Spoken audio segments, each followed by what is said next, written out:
Chapter 331. Uncle-nephew battle, dinner party. At a post office in Berlin, Bondi carried a box in to mail it. And Yusuf Kama also joined Grindelwald's team with sincerity. Grindelwald extracted Yusuf Kama's memories, but he was not aware of this as he was not well versed in the power of memory and thought. A skilled occlumency master could fabricate memories to deceive any legilimency master. What Grindelwald didn't expect was that the legilimency master under his command had already developed disloyalty. Thanks to the combined efforts of many factors, Yusuf Kama successfully infiltrated Grindelwald's team. And on the streets of Berlin, a pale-faced Credence appeared. In the sky, a burning phoenix flew by, and the phoenix's broken body seemed to symbolize that Credence's life was about to come to an end. "It's you." Remembering Aidan's warning, Dumbledore smiled kindly at him. "Do you know how it feels to be alone?" Credence's voice was equally warm. However, behind this warmth lies countless pain. "You are the one who sent the message to the mirror." Dumbledore walked to the middle of the road. "I am a Dumbledore and you abandoned me. We have similar blood running through our veins." Credence's voice began to tremble, and the phoenix flew over the ground, causing the concrete road to crack. "He didn't come for you, he came for me." Credence began to sprint, and the surrounding buildings and the ground were all shattered, and the debris fell towards Dumbledore. At the same time, he fired a spell at Dumbledore. Bang! Dumbledore raised his hand and cast an shield charm, which deflected Credence's spell, and the surrounding bricks and stones were shattered by the deflected spell. At the same time, the fragments carried by the power of the Obscurus also arrived in front of Dumbledore. Dumbledore raised his right hand, and a grey spell spread out, directly breaking up the gathered fragments. With an apparition, Dumbledore distanced himself from Credence. At the corner of the street, the black and red Obscurus swept up more building debris and rushed towards Dumbledore like a tide. Credence raised his hand and pressed it down, silently rushing towards Dumbledore from the sky with the fragments. Dumbledore raised his hand and pushed the enemy back 3 feet, sending the fragments flying into the sky. As the bricks and stones fell, Credence ran up to Dumbledore. He reached out and grasped Dumbledore's shoulders, pushing him backwards. Feeling the Obscurial's magic invading his body, Dumbledore apparat away. Credence followed closely behind, and the two fired spells at each other on the tram, blowing the entire bus apart. However, it was not until the passengers on the tram disappeared inexplicably that Credence realized that he had fallen into Dumbledore's control. When he opened his eyes again, everything around him quickly turned black, and Dumbledore held his wand against the back of Credence's neck. "No matter what he tells you, Credence, things are often not what they seem." The scene begins to close, and Dumbledore leads Credence into the Twilight Zone. Credence pushed Dumbledore's hand away, grasped the wand like a dagger, and stabbed Dumbledore. "My name is Aurelius." "He lied to you." Dumbledore flashed around at an extremely fast speed. "Ignite your hatred." Credence lunged forward, but Dumbledore was already 5 meters away. "Ugh!" Credence spurted black magic from his hands. Dumbledore raised his hand and dispersed his magic. In the world of Twilight Zone, these magical powers that are not controlled by Credence's will cannot deal with Dumbledore. Credence flew backwards, and the Obscurus in his body was also knocked out. Credence floated quietly on the water, and the phoenix flew away singing a lament. "What he told you was not the truth." Dumbledore walked over slowly and squatted down. "Who am I?" Credence's eyes were red. "You are a Dumbledore. We are sorry that you suffered so much. We didn't know you existed at the time." Dumbledore also had a look of regret on his face. He took out the lightsaber and turned off the light around them. It turned out that they had been in the dream woven by Aidan. The appearance of the delighter will allow the dream to recognize the signal and release the two back to reality. The two men looked at each other and parted on the street, as if the fierce battle had never happened. At night, wizards gathered around Grindelwald enthusiastically. Vogel watched calmly from the podium. Other high-ranking members of the Wizarding Association came up to him and asked, "You propose that he run in the election? He wants to start a war. War will not only destroy the Muggle world, it will destroy our world as well. Of course, this is the will of the wizards. When he becomes the elect, let him lose. When the dust settles, those who support him will have nothing to say." Vogel approached them gently and spoke from a condescending position. Grindelwald also smiled when he saw the scene on the podium. At the dinner, Aidan changed into a proper white and gold robe, with his wings spread out and tucked behind him. He painted the dragon's horns golden, and a long and powerful tail behind it swung from time to time. Wow, you're not human. Jacob was speechless when he saw Aiden's outfit. You're not a human being. Aiden rolled his eyes at him. It looks good, Pruitt's little brother. Professor Lolly wanted to rub Aiden's face again, but was pushed away by him. Let's go. Aiden took the lead and pushed open the door and walked in. The Dragon Man's presence was so strong that everyone couldn't help but turn their eyes to him. Pwet, new Dragon Man, are they also ready for war? The wizards in the hall were talking about it. Ignoring their looks, Aiden found a seat and sat down. Jacob and Lolly followed him like two guardians. At this moment, a man with dark eyes walked towards Santos holding a glass of rotating red wine. Lolly picked up her wand and prepared to go up and stop it. But Grindelwald's men had already taken control of the entire venue. Santos hadn't realized the danger was approaching him. Jacob, it's your turn to perform. Aiden patted his shoulder. With a gentle push, Jacob waved his hands over to Grindelwald's desk. Assassin! Aiden yelled. At the same time, his wand was waving under his hand. Jacob raised his wand and pointed it at Grindelwald as if he was controlled. Hat! Grindelwald laughed. Faint! A stunning spell really came out from Jacob's wand. Grindelwald was hit by the sudden spell and flew backwards. Oh, boy, he will love this in the future. Aiden wiped his glasses. Aiden hooked his finger, and Jacob immediately raised his wand and began to draw circles in the sky. More and more rain and mist spewed out from his wand, and the whole scene was swept by the storm. Grindelwald's men could only carry the unconscious Grindelwald away from the scene in a hurry. Click, the door of the banquet hall opened. The Aurors rushed in menacingly, wands drawn. Queenie! Jacob's eyes were red as he watched his beloved woman leave. Yusuf Kamal pulled Queenie back. Queenie, who was retreating, secretly used magic to throw a chair at the Auror. Let's go, Jacob! Lolly threw the books, forming a bridge in the air. Aiden stood up and pretended to flee in a hurry.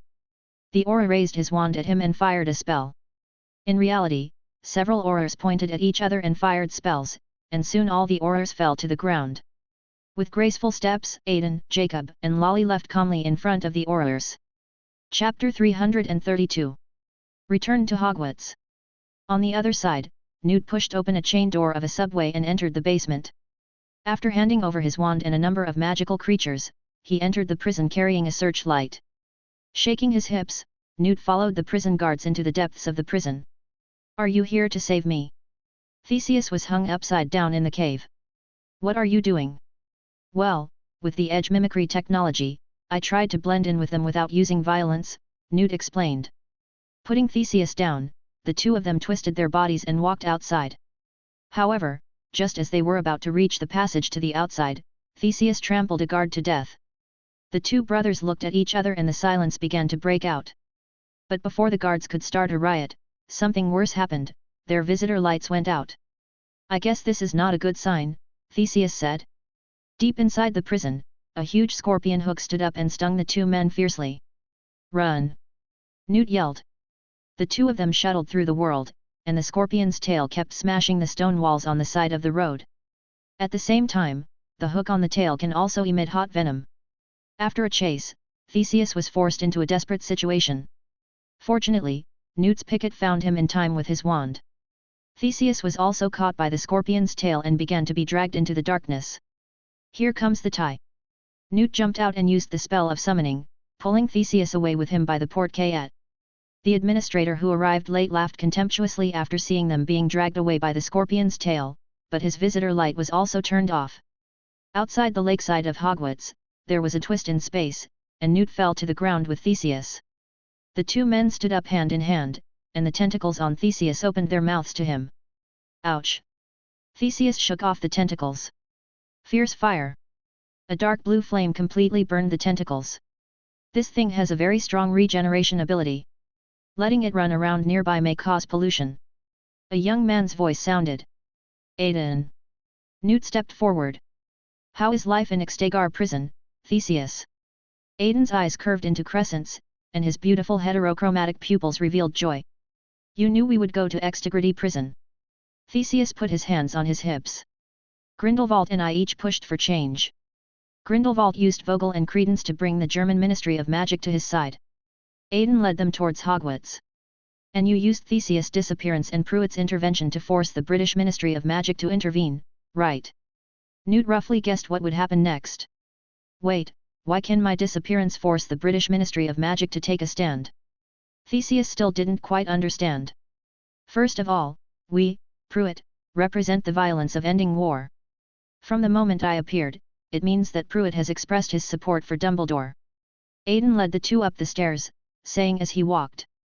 Secondly, Theseus, as a powerful official in the British Ministry of Magic, you arrest people whenever you want, and the upper-level pure-blood masters will smell the danger signal. They also realized that Grindelwald was a madman who would break the previous rules, so they all followed suit. Aidan knocked Theseus's stomach with a newspaper. Walking through the gate and entering the hall of Hogwarts, Dumbledore had been waiting here for a long time. Jacob was sitting at the dining table chatting with Slytherin students, while Lolly was recommending students to choose her Advanced Charms course. Newt, why are you back so late? Lolly looked at Newt in surprise. It's a long story, we ran into some trouble. Then they both looked at Aidan. Didn't you tell her? No, Aidan answered Newt with his eyes. Come to think of it, we're in trouble too. Lolly pointed to the newspaper in Theseus' hand.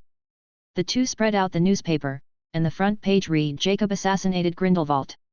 In the photo, an unconscious Grindelwald was being carried away by a crowd of people. It was unknown which unscrupulous spectator took the photo. Jacob! Aidan called out to Jacob in the crowd. He smiled and said goodbye to the children at the table, not suspecting at all that they were Slytherin students, and even brought a pile of cockroaches. I'm an assassin. Jacob tilted the candy bag towards Aidan, wanting to share the candy with him. Dumbledore waved to them from the end of the long table, and several people walked towards him. Oh, would you like some? Those Slytherin kids gave them to me. They taste pretty good. Jacob saw Aidan eating some and asked the people in front. Thanks, but I don't like cockroach piles. For other desserts, I recommend the Duke of Bees in Hogsmeade. Newt bluntly pointed out that Jacob had been tricked, and Jacob angrily glared at the children behind him. Do you want more? If not, you can give it to me. Aidan stretched out his hand without any hesitation. All for you. Jacob decisively let go. Well done. Dumbledore encouraged them, and congratulations. Congratulations. Theseus was a little confused. Of course, Professor Hicks and Aidan prevented an assassination, and you came back alive. Dumbledore hit Theseus on the chest. But Albus, with all due respect, isn't this all back to square one? Theseus hastily stuffed the belt into his coat pocket and put his hands on his hips. In fact, it's worse. Grindelwald was allowed to participate in the election of the International Confederation of Wizards. Dumbledore shook his head. What? How did you do that? Theseus turned around in confusion. Vogel chose what was easy, not what was right, Eden replied. The German and British ministries of magic have reached a balance of political power, while other countries are standing by and watching. Although Pruitt was eliminated, our reputation was not good either, so in order to balance public opinion, Grindelwald was given the right to be elected. As Aidan spoke, Dumbledore raised his wand and smoke enveloped the group. Mountains emerged from the smoke, and the building in the middle seemed to come into view accompanied by ancient songs. Bhutan, Newt murmured. Correct, 3 points for Hufflepuff. Dumbledore crossed his arms. That's where some of our important magic originates, and it's also where the elections take place. He can't win, can he? Theseus said. It's hard to say. He was a wanted prisoner a few days ago, and now he has turned into a candidate for the president of the International Confederation of Wizards. Dumbledore pursed his lips. So it's better to have a democratic election, just like our American Federation. Jacob straightened his suit. Jacob, if we go by public opinion, in fact, most wizards now support rushing out and destroying the world of ordinary people. Aidan explained. We are the villains. Jacob felt like he had received the wrong script. No, but at least we are against the war. Dumbledore looked at him seriously. Chapter 333. Let's go, I have to go to my brother Aberforth's place, we have an appointment to have dinner together in the evening. Dumbledore put on his trench coat and walked out. If you need anything, go to Minerva. Dumbledore has a younger brother. Lolly asked. Several people looked at her and curled their lips. At night, everyone gathered at the Hog's Head Inn, and Professor McGonagall was rubbing Aidan's face in the back. It feels so good. I hope I can have a child like you in the future. Professor McGonagall smiled happily. Teach.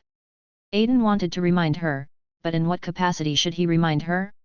What's wrong? Professor McGonagall asked curiously. You know I am a prophet, if you believe in my divine eyes, please stay away from poisonous tentacles in the days of happiness.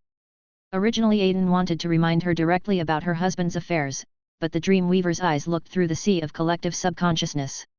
He saw the storm that was about to come because of his words. If Aiden spoke of the future now, it would inevitably become a prophecy. Faced with the expectations of the collective subconscious ocean, Aiden swallowed the words that were about to come out. At the same time, I also understood why those prophets who could make predictions were always so vague. I will. Judging from Professor McGonagall's expression, she didn't seem to take it to heart. Letting her rub his head, Aiden felt a mixture of emotions. On the other side, Dumbledore and his companions were still chatting. Miss Broad, I believe my brother has not been inadequate in hosting us. Dumbledore took off his coat and hung it on the rack.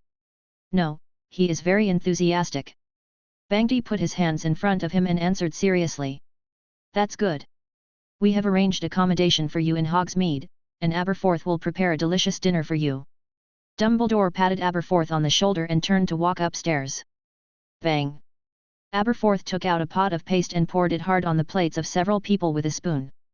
Theseus took a bite and said, I have never tasted such an ugly delicacy. Aiden had already eaten a meal in the Hogwarts cafeteria before coming, so he was chasing after the Kylan. Kylan was harassed by Aiden and had no choice but to run to Jacob for help. Wow, little guy, can you let me have a good meal? Faced with Kylan's coquettishness, Jacob had no choice but to stretch out his hand to block him. She's Kieran, Jacob, and she only shows her kindness to those with pure hearts, so she's very popular in the wizarding world, Newt explained. Pure of heart.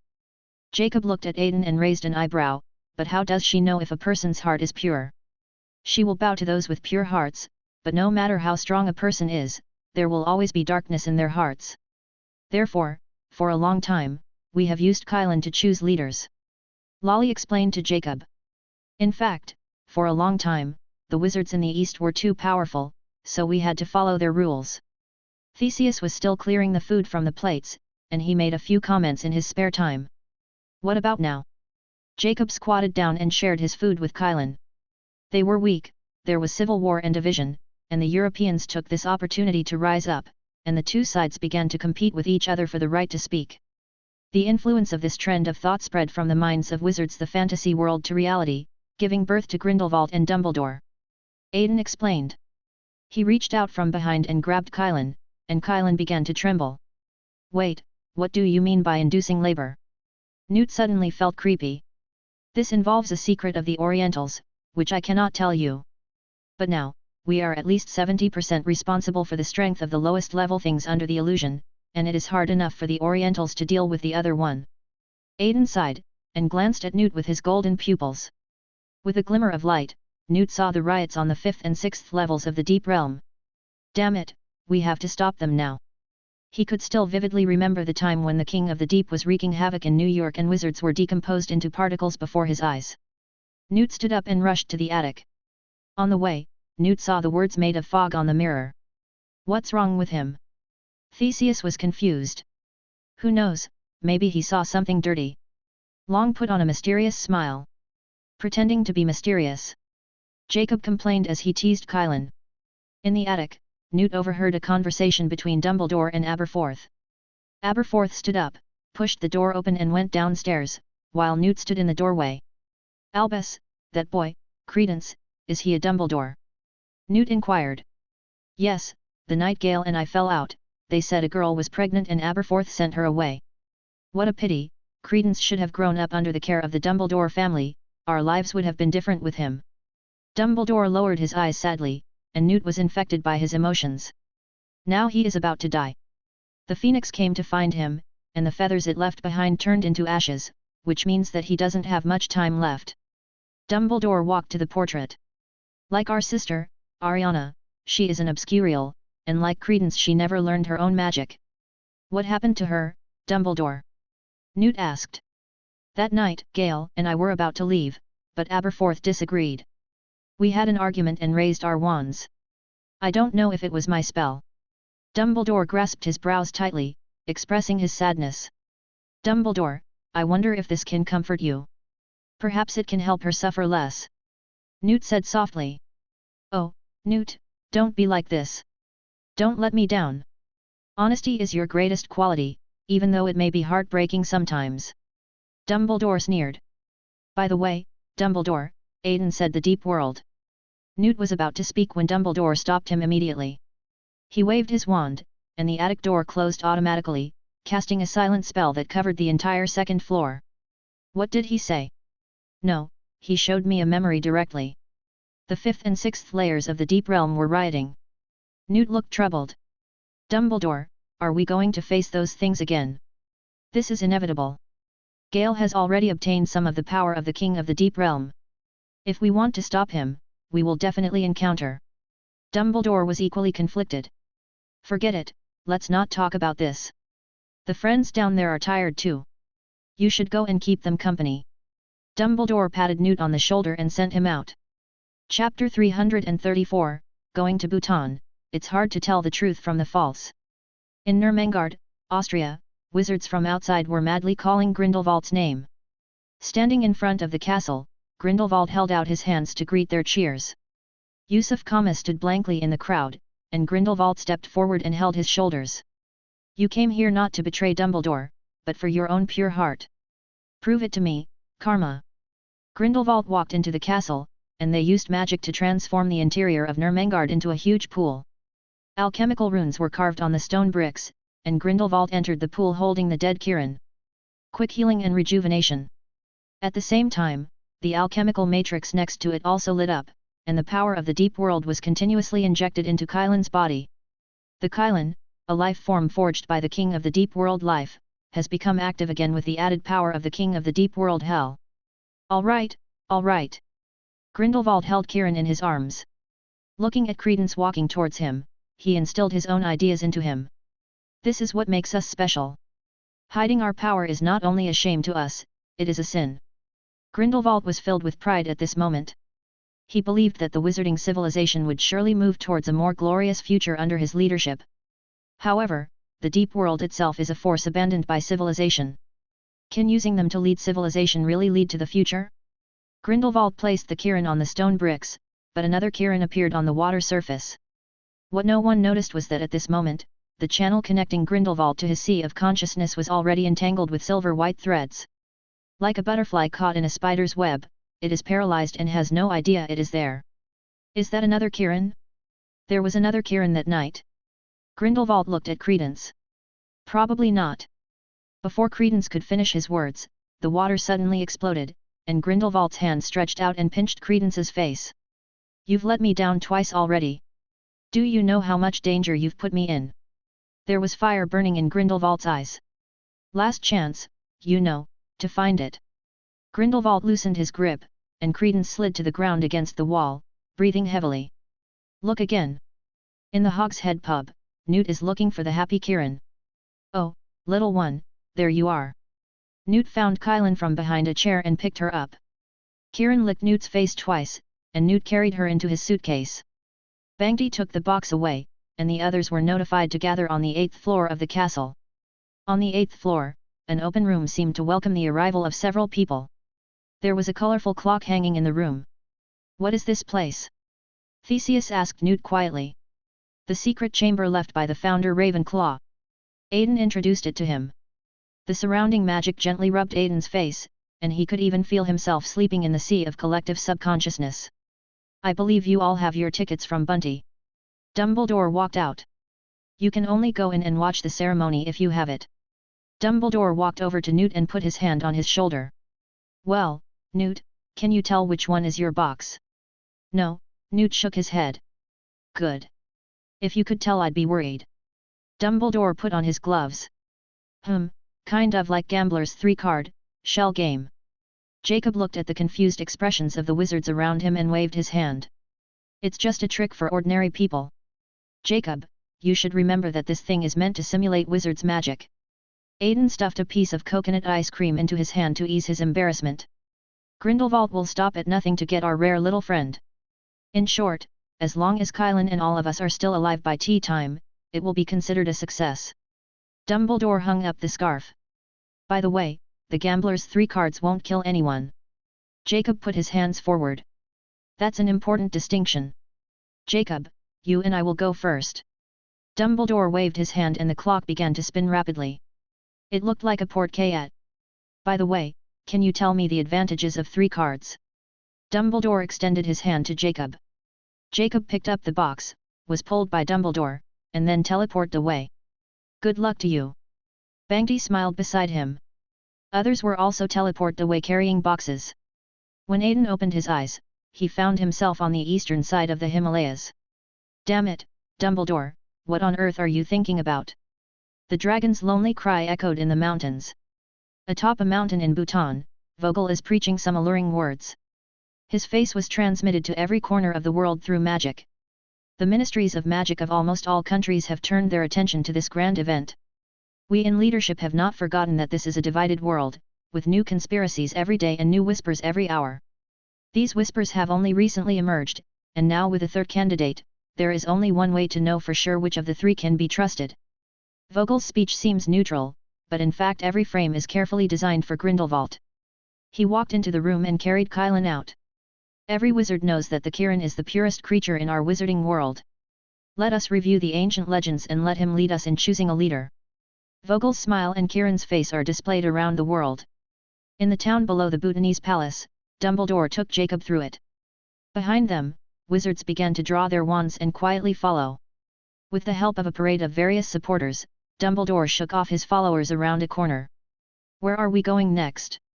Jacob asked quietly. I'm sorry, I have to leave you now. Dumbledore tilted his head to him. What? Leave me?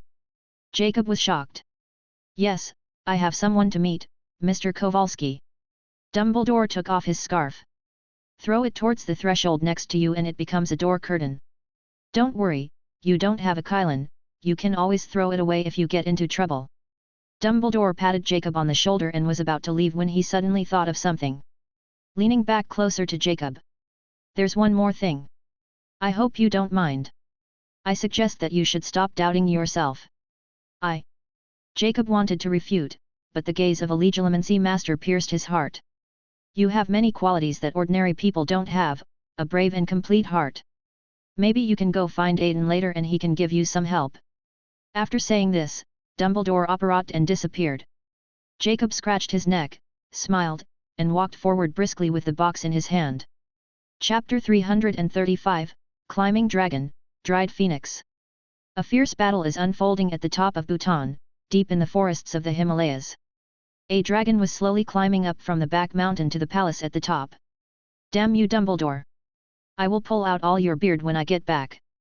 It hooked the suitcase with its tail and dug its sharp claws into the rocks. Aiden was climbing the wall like a large lizard. The entire mountain is wrapped in a strange protective magic. At the same time, all the wizards' attention was focused here, and the collective subconscious ocean was extremely chaotic at this moment. Combined with the protective magic, both flight and apparition will be detected. He had no choice but to climb the mountain using the most primitive method. When will this end? The dragon's howl was destined to attract no one's attention. We are almost at the top, hold on a little longer. Due to years of lack of exercise, Jacob began to breathe heavily, and Lolly had no choice but to stop and wait for him. All the mountains I have climbed in my life, huff huff, all the mountains I have climbed were used up today. Jacob panted. Unfortunately, as soon as the 3 of them stopped, they were immediately surrounded by Grindelwald's saints. The boxes in their hands were taken away. Seeing this, Jacob dropped the box and ran away. The wizards present did not pay attention to a muggle. After all, how much threat could a person who couldn't do magic pose to him? Helmut, the head of the Auror office of the German Ministry of Magic, stood in the middle with 3 boxes in front of him. The 2 saints wanted to destroy the box as soon as possible. Wait, check to make sure the stuff is in there first, idiot, he scolded. The 3 saints stepped forward cautiously and opened the box. Unfortunately, one contained bread, one contained books, and the other contained Quidditch balls. The saint turned his attention to Helmut, who drew his wand and wanted to torture Lolly and Theseus. The box suddenly started to riot, and the quaffle flew out of it, knocking down several saints. A large number of pages burst out, and the monster books hidden in the pile of books jumped out to bite the saints. The most special thing was the bread that Dumbledore had cast a duplication spell on. They quickly split and filled the entire street. Lolly and Theseus took the opportunity to take out their wands and knocked out the saint who was guarding them, then hid in the crowd and disappeared. Jacob, who was mixed in the crowd, suddenly felt someone holding his hand and pulling him into a corner. "You're in danger here, you know." Queenie looked at Jacob worriedly, while keeping a vigilant eye on the back. "You know, Dumbledore told me that I have a complete heart, but I think he was wrong because I still have a place for you in my heart." Jacob smiled widely, the scent of love wafting across his face. "You don't understand. I just escaped temporarily. They will soon." Unfortunately, Queenie didn't have time to finish her advice as they were surrounded by the saints. Long mountain climbing dividing line. On the other side, Newt had reached the top of the mountain and a spell hit Newt. A woman named Henrietta Fisher claimed to be sent by Dumbledore. Meanwhile, a dazed Newt hands her the box. At the top of the mountain, the election had already begun. Theseus and Lolly, who were guarding the foot of the mountain, met Yusuf Kama who came with his men. The saints confronted the two men, and as the tension grew, their leader suddenly turned against them. Yusuf Kama cast a spell that turned the land behind him and dealt with the remaining saints. Theseus and Lolly smiled at each other, then turned and walked towards the suspension bridge. "Why are you taking so long?" Theseus tilted his head slightly. "It took a while to get my memory back," Yusuf Kama joked. The three of them arrived at the palace to meet up with Newt. "Where's the box?" Theseus looked at Newt. "Leave it to Dumbledore's people." Newt was still distracted. Lolly saw that Newt was not in good condition and hurried to remove the curse for him. "Not good." Newt, who had come to his senses, immediately rushed out of the crowd. The long staircase became an insurmountable chasm, and Newt caught up with Henrietta, but Henrietta smiled. He handed the box to Newt, and it just turned into dust and drifted away in Newt's hands. At the top, Vogel began his closing statement. "Each of us represents a unique vision for how we want to shape our world. And the non-magical world. Now, please allow me to move on to the final part, the journey of the Kylin." A man dressed as a monk came up holding the Kylin and placed it on the steps. The image of Kylin was projected to the whole world. In the east, an old man sitting on a throne stroked his beard proudly. Sure enough, under Grindelwald's manipulation, Kylin bowed to him. Vogel immediately came up to preside over the ceremony. "Kylin has seen kindness and shining. It seems that our new leader has been born. He is Grindelwald." Woohoo! The saints in the audience began to cheer and kept throwing green fireworks into the sky. Grindelwald stood up and signaled the saints in the audience to bring Jacob up. This couple could serve as an example for him when he took the stage. When Desirol used his wand to push Jacob onto the platform and took the snaky wood wand from his hand. "This is the guy who tried to assassinate me. This man without magic tried to combine with a witch to pollute our bloodline, create a forbidden family, and reduce our numbers." Grindelwald raised his snaky wood wand. "He wants to steal our magic and make us weak, like his own kind. He is not alone, my friends, there are tens of millions of muggles thinking the same thing. We only have one way to deal with these pests." Grindelwald dropped the serpent wood wand to the ground and raised the elder wand. "Petrify everything." The spell was cast. Miraculously, the magic wand on the ground automatically jumped up and cast an shield spell to deflect the petrification spell. "How is this possible?" Grindelwald narrowed his eyes. "Heart-piercing and bone-cutting." Grindelwald's powerful magic was amplified exponentially with the blessing of the deep world, and the serpent wood spell was directly burned by the impact force. But at the same moment when the spell was about to hit Jacob, a hexagonal crystal barrier suddenly unfolded in front of him. "Who again?" Grindelwald roared. Crack! At the edge of the cliff, a dragon claw grabbed the stone guardrail. A nimble figure flipped up and squatted on the stone wall railing. Strangely, no one could see his face clearly. "Oh, the rocks on the road are a little hard to climb, but we should not be too late." Dragon wings, dragon horns, the appearance of Pewit is clearly revealed. Aiden stretched out his claws and Jacob flew towards him and was picked up by him. "You Pruitts!" Crying Grindelwald's words were interrupted by a phoenix circling in the sky. The ashes of Nirvana fell from the phoenix's body and landed on his face. Credence walked out of the crowd, pointed at Grindelwald and said, "He's lying to you." Then he pointed at Kylin again. "This creature is already dead. It was transformed and manipulated by Grindelwald using dark magic. Credence walked towards the crowd and wanted to warn them, but his remaining life seemed to not support him to do so. Finally, he fell to the ground helplessly, and Newt rushed over to support him. Chapter 336, Secret Acquisition and Escape. He killed the Kirin and manipulated it with magic so you would think he could lead you. Newt walked out of the crowd and confronted Grindelwald. But in reality, he doesn't want to lead you at all, he just wants war. Lies, lies made up for the purpose of deceiving. He just wanted to use lies to distort what you saw with your own eyes. Grindelwald's smile was still full of confidence. That night, the night the old Kirin died, 2 Kirins were born. He just wanted you to follow him. Newt retorted. Oh, really? Then why don't you produce your evidence, Mr. Scamander? Grindelwald looked at him contemptuously. Oh, do you really need evidence? Aiden jumped down from the stone wall railing and gently threw Jacob out, and he floated to Queenie. The dragon man's long tail rose up from outside the guardrail, and at the end of the tail was a suitcase rolled up. Grindelwald's smile suddenly disappeared, and he gradually felt something was wrong, while Vogel looked at him from behind. Please. Aiden held his tail out in front of Newt, and he carefully took the suitcase. I'm telling you, it's getting tiring to carry a suitcase on your tail. I suggest you put some weight-reducing charms on it next time. I will think about it. Newt smiled at Aiden and immediately squatted down to open the suitcase. The moment Kylan appeared, everyone's minds were shocked. Their attention was completely focused on Kylan, and they were drawn to the beautiful story in their hearts and let down their guard. Completely unaware that Aiden on the transmitted portrait had moved, he pushed up his glasses, a human light in his eyes. The Weaver's web is transported to all parts of the world through the transmission spell. In the ministries of magic everywhere, above the sea of consciousness of wizards. Dreams unfold quietly, drawing secrets from the hearts of wizards. Thousands of secrets formed a huge maze, which Aiden temporarily stored on the island of consciousness. And the connection between living things and the sea of collective subconsciousness became increasingly clear in Aiden's eyes. Then he had glimpsed the entire world twice before. At this moment, he had completely completed the ritual required to advance to Sequence 2. On the other side, the Kirin released by Newt chose Dumbledore. But Dumbledore gave this opportunity to Santos, implying that Dumbledore will be the mastermind behind the next era. Aiden. As everyone gathered around Santos to celebrate, Dumbledore quietly withdrew from the crowd. Aberforth and Dumbledore formed a pincer attack on Grindelwald, and Aiden quietly cut off Grindelwald's retreat. Grindelwald showed no fear at all. He raised the Elder Wand and cast the killing curse at Credence. At the same time, Dumbledore and Aberforth attacked at the same time, and 2 protective spells shot out. Grindelwald was not at a disadvantage when fighting 1 against 2.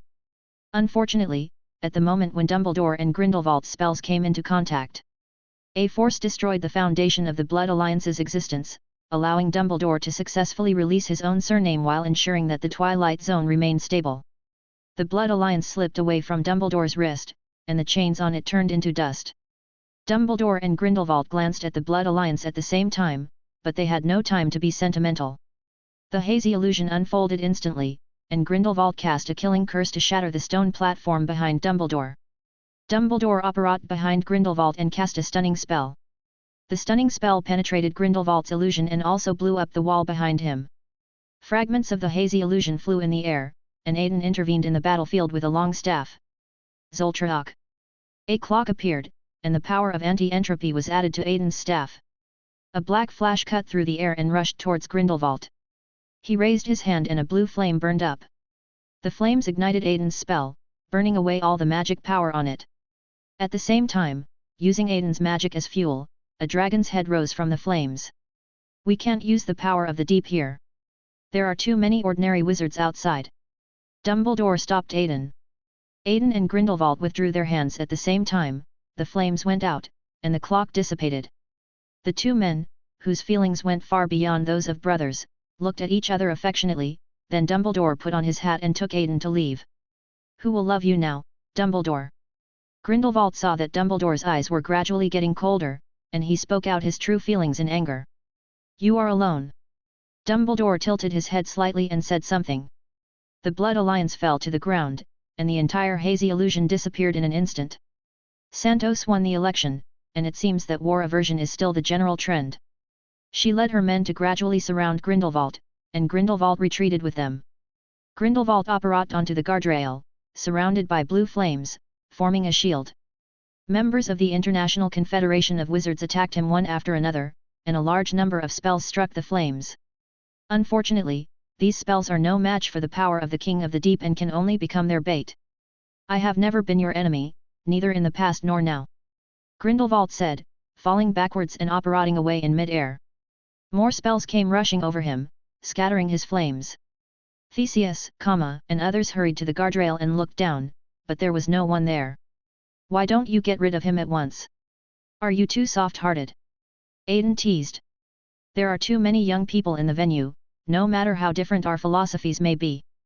Neither Gale nor I would risk the future of the wizarding world by starting a war. Dumbledore put his hands in his pockets and shook himself. Suddenly, he saw Aberforth approaching the pale-faced Credence. Have you ever thought about me? Credence opened his eyes with difficulty. Always. Aberforth put his hand on his shoulder. Go home. Credence nodded vigorously, and Aberforth helped him up, glanced at Dumbledore, and then left. Dumbledore turned around and said, Aiden, have you ever? No. Aiden knew what Dumbledore was going to say. After being corrupted by the King of the Deep Realm and having his vitality greatly overdrawn, it's a miracle that he's still alive today. But I can lend him the Philosopher's Stone to extend his life a little. How long he can live depends on your research. Aiden said as he pulled out a pink stone and handed it to Dumbledore. Dumbledore was stunned when he saw the pink stone, and the two of them stared at each other. What is this? The Philosopher's Stone. Why is it pink? Do you want it or not? Long became anxious and pretended to put the stone away.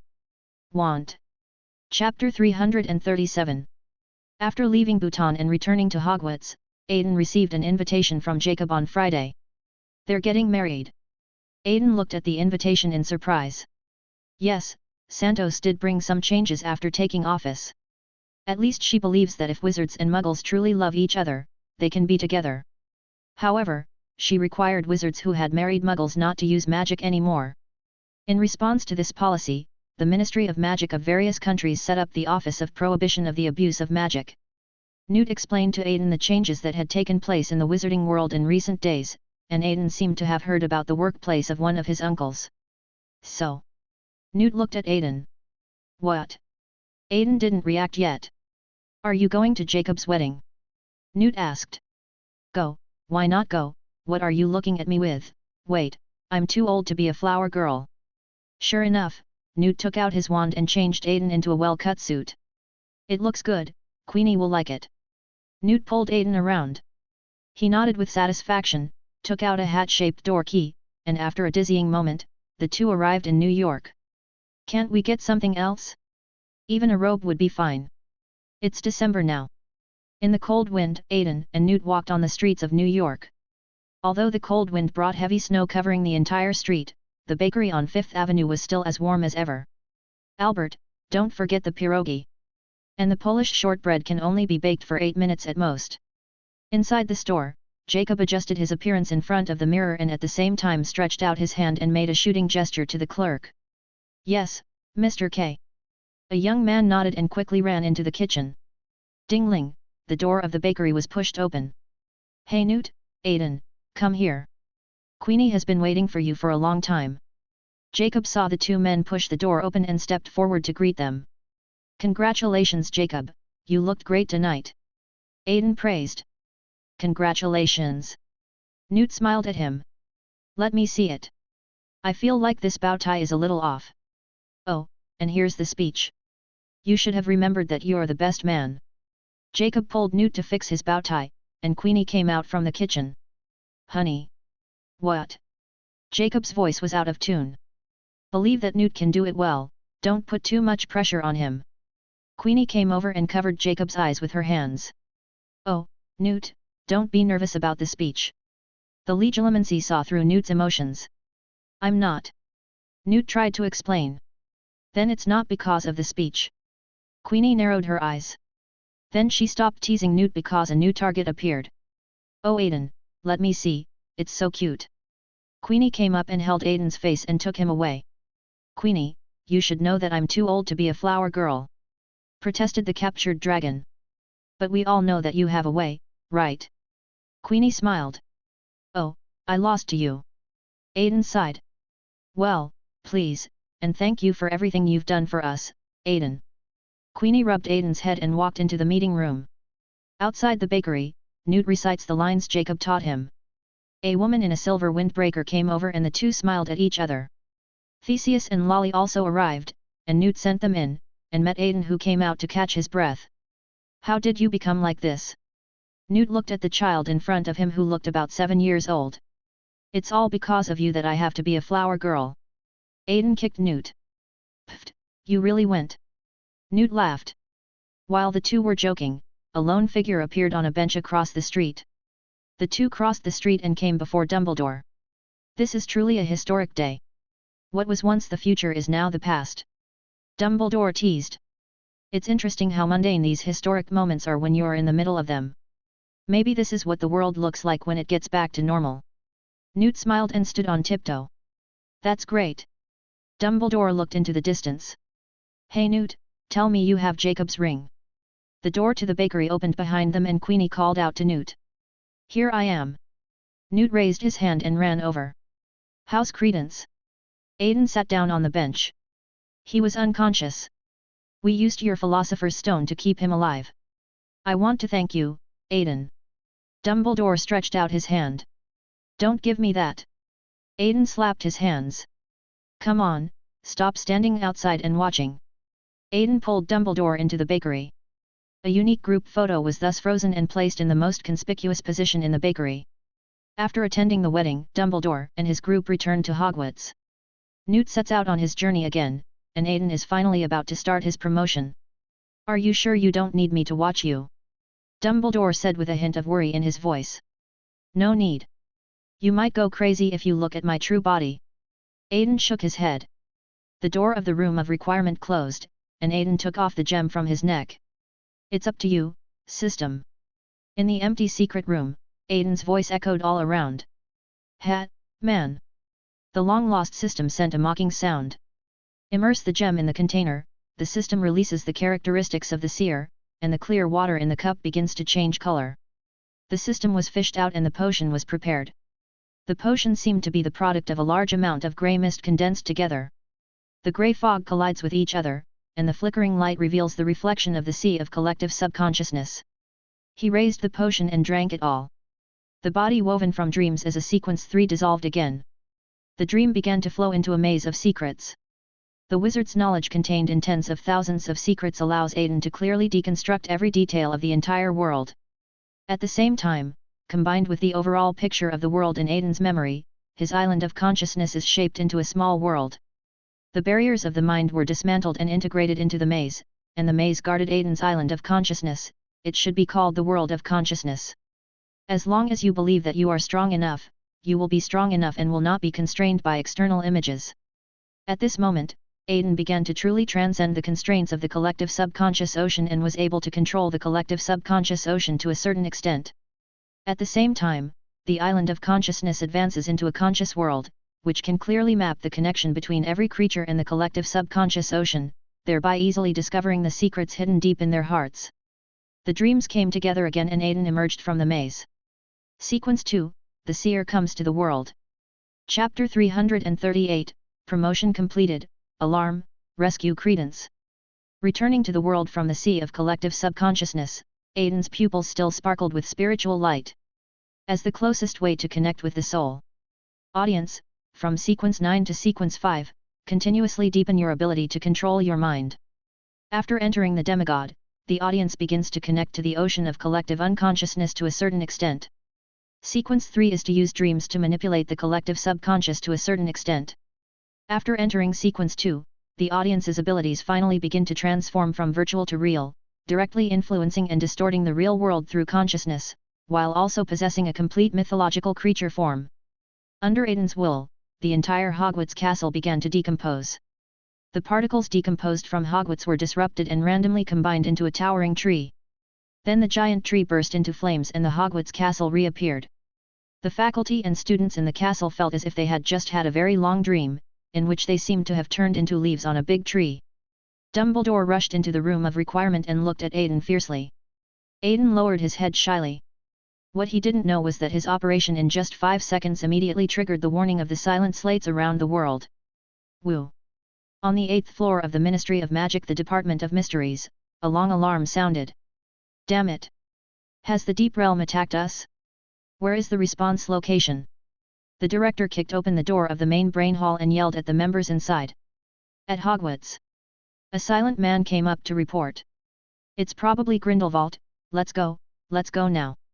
The director rushed to Hogwarts with a large group of people, but he was stunned by the peaceful and tranquil scene before him. Bloody hell, what's going on? The director covered his head. In the room where every wish is granted, Aiden, feeling the magic of the director, took a step forward with Dumbledore and flashed in front of the director. You are still alive. Wait, isn't Grindelwald calling? The director felt relieved when he saw the two of them. Well, maybe let me explain. Anyway, I became stronger and tested my abilities. Aiden briefly introduced what he had done. Asshole. The director narrowed his eyes and crossed his arms. Thank you for the compliment. Aiden bowed slightly. Okay, Bob, send word to other places, false alarm. The director turned around and greeted. However, this incident also made Aiden realize that the mass of his mind was too huge at this moment. Once he uses a large amount of magic power in the real world, he can be easily identified as the king of the deep world. Is it just a matter of reducing the output of magic power? Aiden stroked his chin. Is there anything you want to tell me? Dumbledore glanced at Aiden. The near gods, or in a certain sense, I can do almost everything they can do. Aiden pointed to the ground. So, do you need me to bow down to you and call you your majesty? Dumbledore's expression was full of joy. Ugh! Aiden was stunned. Dumbledore's teasing was beyond his expectation. But this guy is indeed a person of pure heart. At least when he learned about Aiden's ability, there was no greed in his heart. I thought you were going to beg me to help you revive your sister or something. Dumbledore paused, then raised his hand and scratched his beard. Forget it, spare me. Anyway, the people you resurrected are not the same as they used to be, right? Dumbledore looked at Aiden, at this god on earth. Really? Aiden lowered his head and smiled. Then let's go to the Hog's Head and see Credence. Aiden reached out his hand and shook Dumbledore's. The scene around him faded like burning ashes. And beneath this was revealed the wall of the Hog's Head. How did you do it? Dumbledore asked curiously. Telekinesis, combining magic and my ability, will project the transfer channel that originally occurred in the Sea of Consciousness into reality with magic. Aiden explained the principle, while Dumbledore was full of questions. Hey, Albus Ford, I'm here to see you. Aiden ran over, sat on the bar, swinging his legs, waiting to be fed. No more wine. Albus Ford wiped the glasses and put them back on the counter. Humph, don't try to fool me. You have a bottle of good wine hidden in the compartment of the second drawer. The seer directly saw through his secrets, although he used this ability to find good wine hidden by others. You can only drink a little. Anyway, what are you doing here? Albus Ford did not give Dumbledore a good look.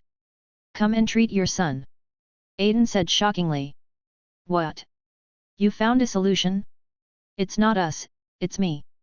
Aiden took a sip of the wine that Albus Ford handed to him. Judging from the type, it seemed to be whiskey.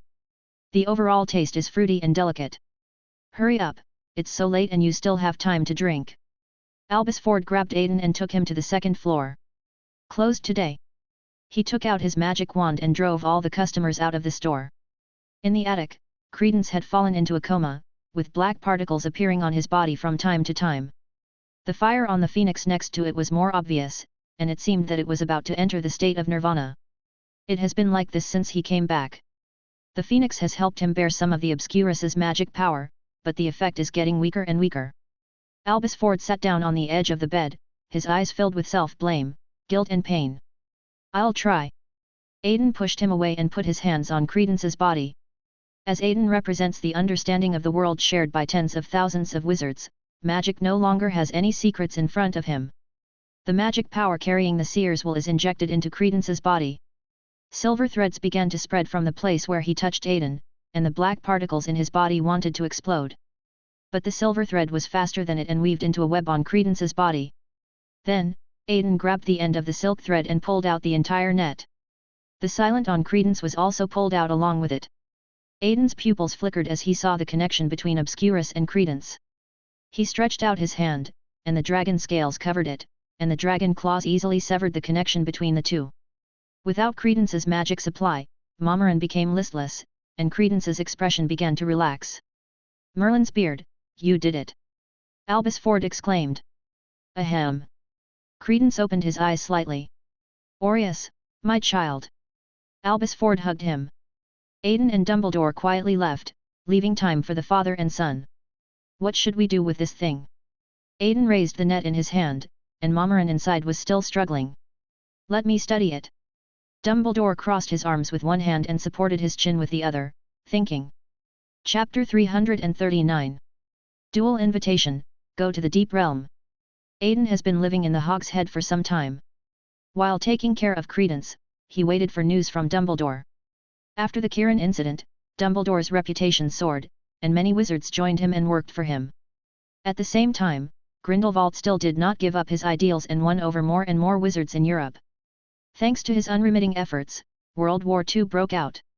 Dumbledore sat firmly in Hogwarts, and with the help of an insight, he was able to disrupt Grindelwald's plans at every turn. Finally, Grindelwald thought that such a struggle would consume too much of the wizard's manpower, so a duel invitation was sent to Hogwarts. He wants to duel with you. Aiden raised his eyebrows. Dumbledore sat on the sofa with the letter spread out. If one of us loses the duel, he or she will permanently withdraw from this struggle to dominate the fate of wizards. Alas, Grindelwald, if he is really a madman who wants to watch the world burn, then just kill him. Aiden's eyebrows were downcast, and his long eyelashes were drooping, revealing the mood of his owner. Unfortunately he is not, and killing him would only make his highly inflammatory ideas more widely spread. We can't kill all those who spread his ideas, so in the end we can only, Dumbledore also supported his forehead with his hand.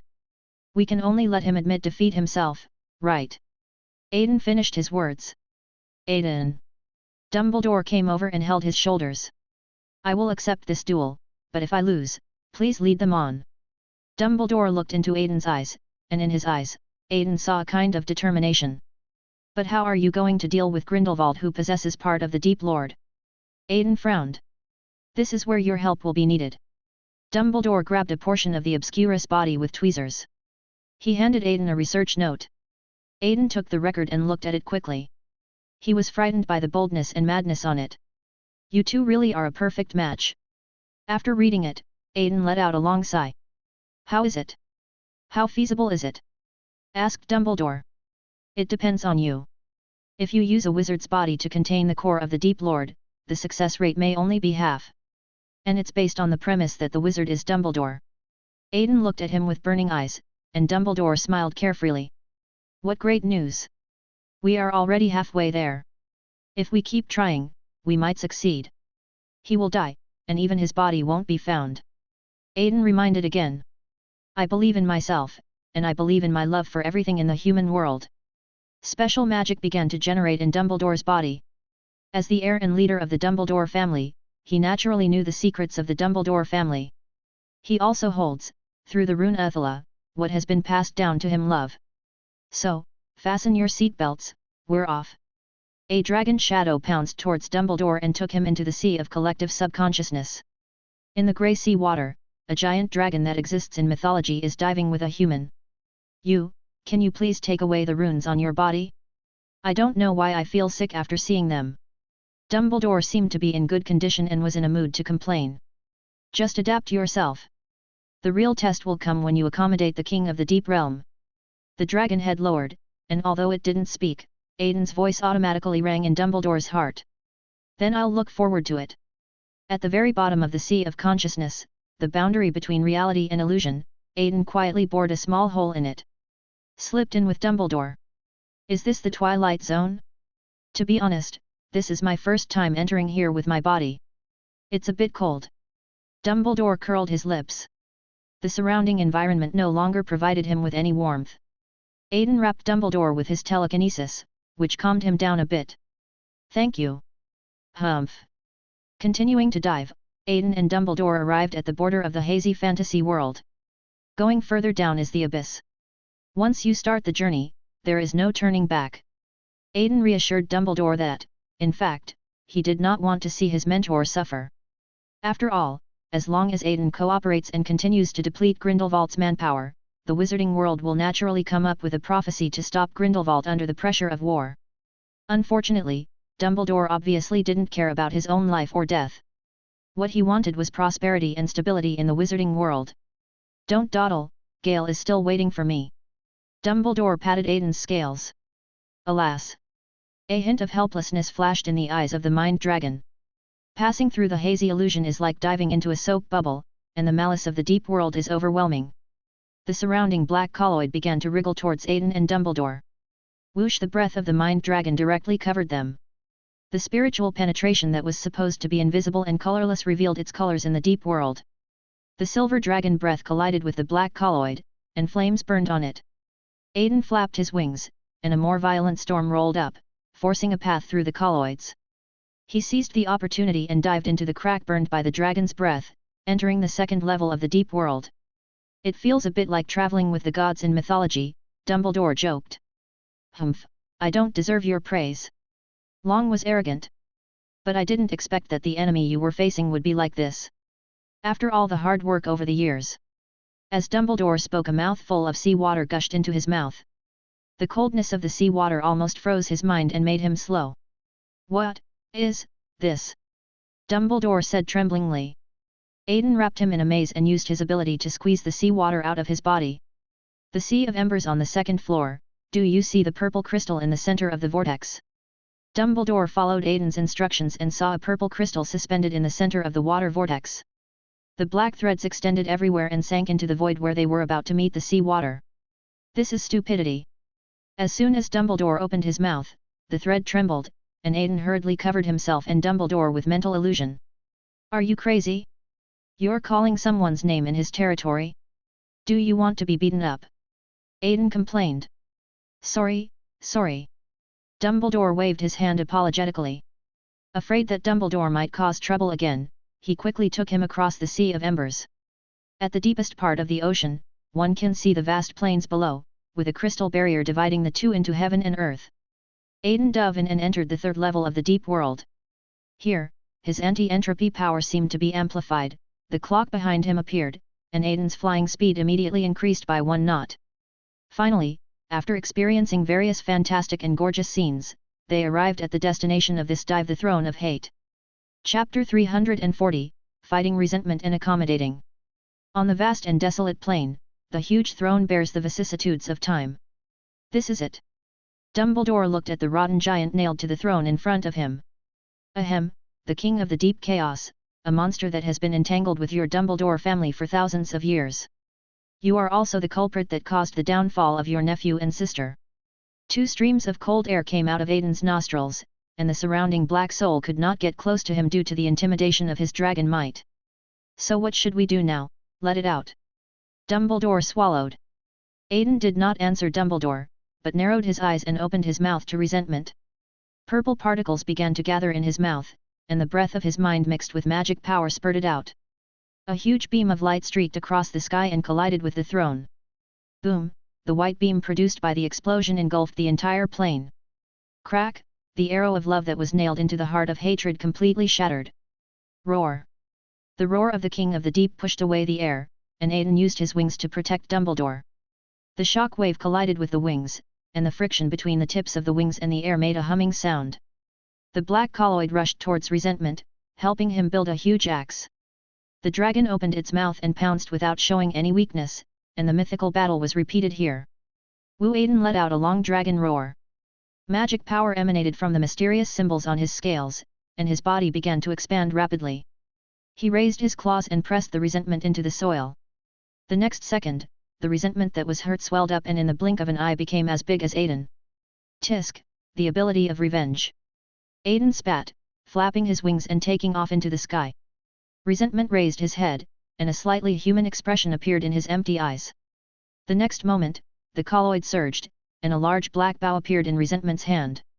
The same black particles began to gather, and a black arrow carrying resentment was placed on the longbow. Let go, and the arrow roared towards Aiden. Roar!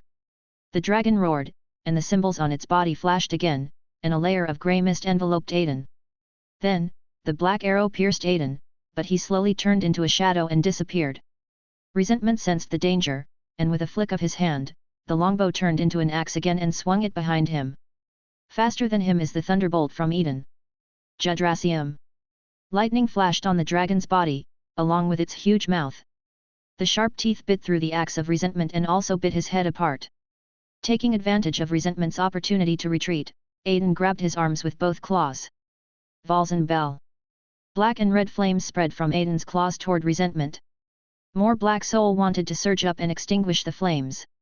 Unfortunately, the magic of hellfire was developed by Aiden in combination with the ability of insight. The flames are able to identify the enemy's mental weaknesses and burn them in a targeted manner. Resentment fell helplessly in the flames. Although he tried to recover several times, he was stopped by Aiden's continuous breathing of flames. Stretching out its claws, the sharp dragon claws dug open the heart of resentment and dug out his core.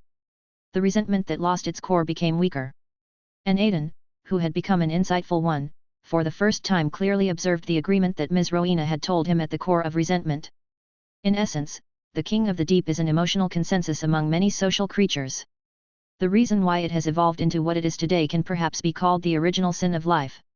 Seeing that the battle was over, Dumbledore walked over in the scorching air. How is it? Dumbledore looked at Aiden. Here, this is it. How do you plan to use it? My personal suggestion is to eat it directly. It should be very chewy. Aiden handed over the heart of resentment. The black and broken heart was still emitting colloid. Gulp. Dumbledore swallowed and took a step back. Can you split it up? I think the complete core of the Deep Realm King is not something I can handle.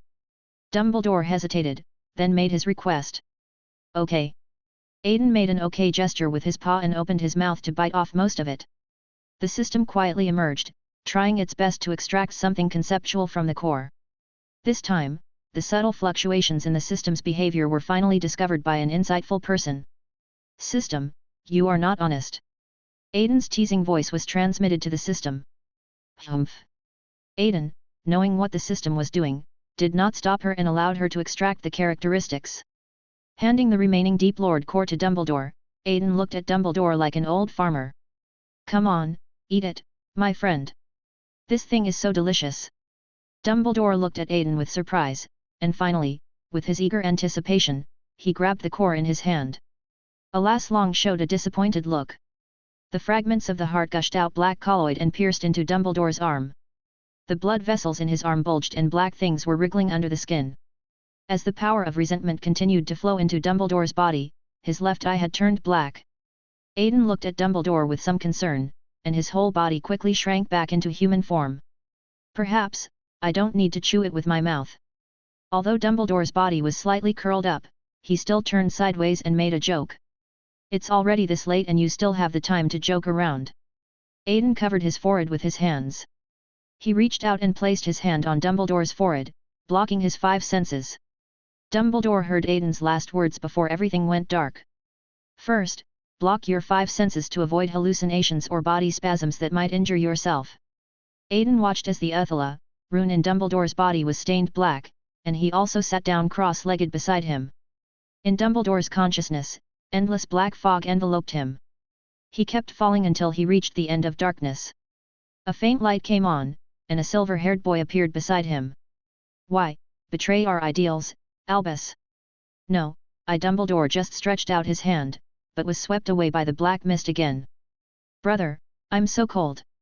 It's the killing curse. It's so cold. My soul is trapped. The sound of a young girl crying continued to flow into Dumbledore's ears. Ariana. Dumbledore turned around suddenly, but there was nothing behind him. Professor, brother, Albus. More and more noisy voices enveloped Dumbledore. The power of the King of the Deep took him deeper and deeper. As if facing the original sin of the human world, Albus Dumbledore, through some of the protocols, came into contact with the deepest, darkest side of humanity. The black fluid formed a vortex, and the resentment of countless people flowed in this big pot of soup. Chapter 341. Awakening and Returning, the Battlefield of Nurmengard. Dumbledore was filled with hatred for humanity, and more people were whispering around him. Persuade him to give up himself and join the carnival. Professor. A familiar young voice sounded. Dumbledore looked back and saw Aiden, who was infected like himself, with broken wings, broken horns, and black eyes all over his body. Dumbledore saw Aiden, smiled at him and said, "Finish me." Ha! Dumbledore suddenly pulled himself out of the black mud. Looking at the still dark core of resentment, he calmed down. Under his will, magic power flowed into Uthula, fighting against the power of resentment. In his union with the King of the Deep, Dumbledore finally understood the magic of love. He combined his magic with the emotions in his heart, and the Phoenix Patroness appeared within him. Wow! Also outside of Dumbledore's inner world, the Phoenix came to him singing. No matter where the Dumbledore family is, as long as they need help, the Phoenix will follow them. The new Phoenix passed the flames on its body to Dumbledore, with the cooperation of the two Phoenixes. Dumbledore successfully used magic to dispel the influence of the Deep King on himself and successfully controlled this part of the Deep King's core. Call. Dumbledore's eyes snapped open and he breathed heavily. "Welcome back, Professor." Aiden extended his hand to him. Dumbledore was about to stand up when he discovered that there was another Phoenix standing on his chest. "Oh, it was your chirping that woke me up just now. Thank you." Dumbledore stroked the Phoenix's fur. The Phoenix also cooperated by placing its head on Dumbledore's chest. "Well, the time for greeting is over. I think you haven't forgotten that your old lover is still waiting for you." This heartwarming scene was interrupted by a certain unromantic dragon. "Yes, it's time to go back, right, Fox?" Dumbledore stood up and patted the Phoenix. "Who?" Aiden pretended not to know Dumbledore's name. "Stop pretending. You came back from the future. How could you not know her name?" Dumbledore glanced at Aiden. "Hey hey!" Aiden turned into a dragon again and started to return with Dumbledore on his back. On the way, Aiden's eyes moved restlessly, as if he had something to say. "Ask." Dumbledore saw that he had the right question. "What did you see inside the core of the Deep Lord?" Seeing that Dumbledore didn't care, Aiden also asked. "Can't you read it yourself?" Dumbledore raised an eyebrow. "No, I understand that the protocol mapped out by your memory must be what I see. Because we are observing the same thing, but what is different is your personal experience of it," Aiden explained. "A lot, students, relatives, lovers." Dumbledore lowered his head and smiled bitterly. "Oh, then who woke you up in the end?" The dragon leaned his head closer to Dumbledore on his back with some curiosity. "You." Dumbledore replied with a hint of evilness. It's you, the future. I can't let the deep world hurt you, even if you have enough power to deal with it. Therefore, before my life comes to an end, I will definitely protect every one of my students." Dumbledore's smile was so gentle, and the love generated by this sincere emotion became his weapon to defeat the King of the Deep. Penetrating the boundary between fantasy and reality, Aiden took Dumbledore back to Hogwarts. "Dumbledore!" Young Professor McGonagall ran up. "Dumbledore, what's going on?" "I received a letter from Aiden. Grindelwald wants to duel with you, right?" Newt pushed open the door to the hall carrying the box. "Yes, in order to deal with Grindelwald, he took the weak, pitiful and helpless Deng Deng to the Deep Realm." Aiden pretended to be soft and wiped away his tears. "Ah, weak." Dumbledore, who took a sip of tea at the side, choked. "Anyway, you guys are going to set off, take me with you." Newt ignored Aiden's mischief and looked straight at Dumbledore. "And us?" Lolly and Theseus also came out. "With pleasure." Dumbledore bowed to them. "Then let's go." Aiden snapped his fingers, and several people were pulled into the sea of collective subconsciousness and rushed all the way to Nermengard. "Do you really want to do this?" Inside the castle of Nermengard, Wenda Zyrol looked at Grindelwald worriedly, and the other saints looked at Grindelwald with the same eyes. "Time is on our side, there is no need to do this for our lives. As long as it leads to a greater future, we don't mind if it's just a sacrifice." Wenda Zyrol wanted to persuade Grindelwald, and the other saints nodded in agreement. "Wenda, we have to be clear about one thing, the greater good is always the interests of wizards.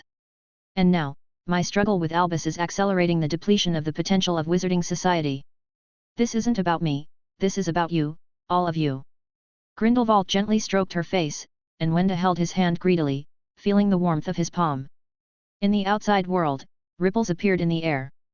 The waves gradually expanded, and a giant dragon with mysterious runes flashing on it squeezed out from the ripples. "Ah, eyes, Eyes. The saints who accidentally witnessed Aiden's true form fell to their knees, blood flowing from the fingers that covered their eyes. Hey, don't massacre your compatriots even if you disagree, Pruitt.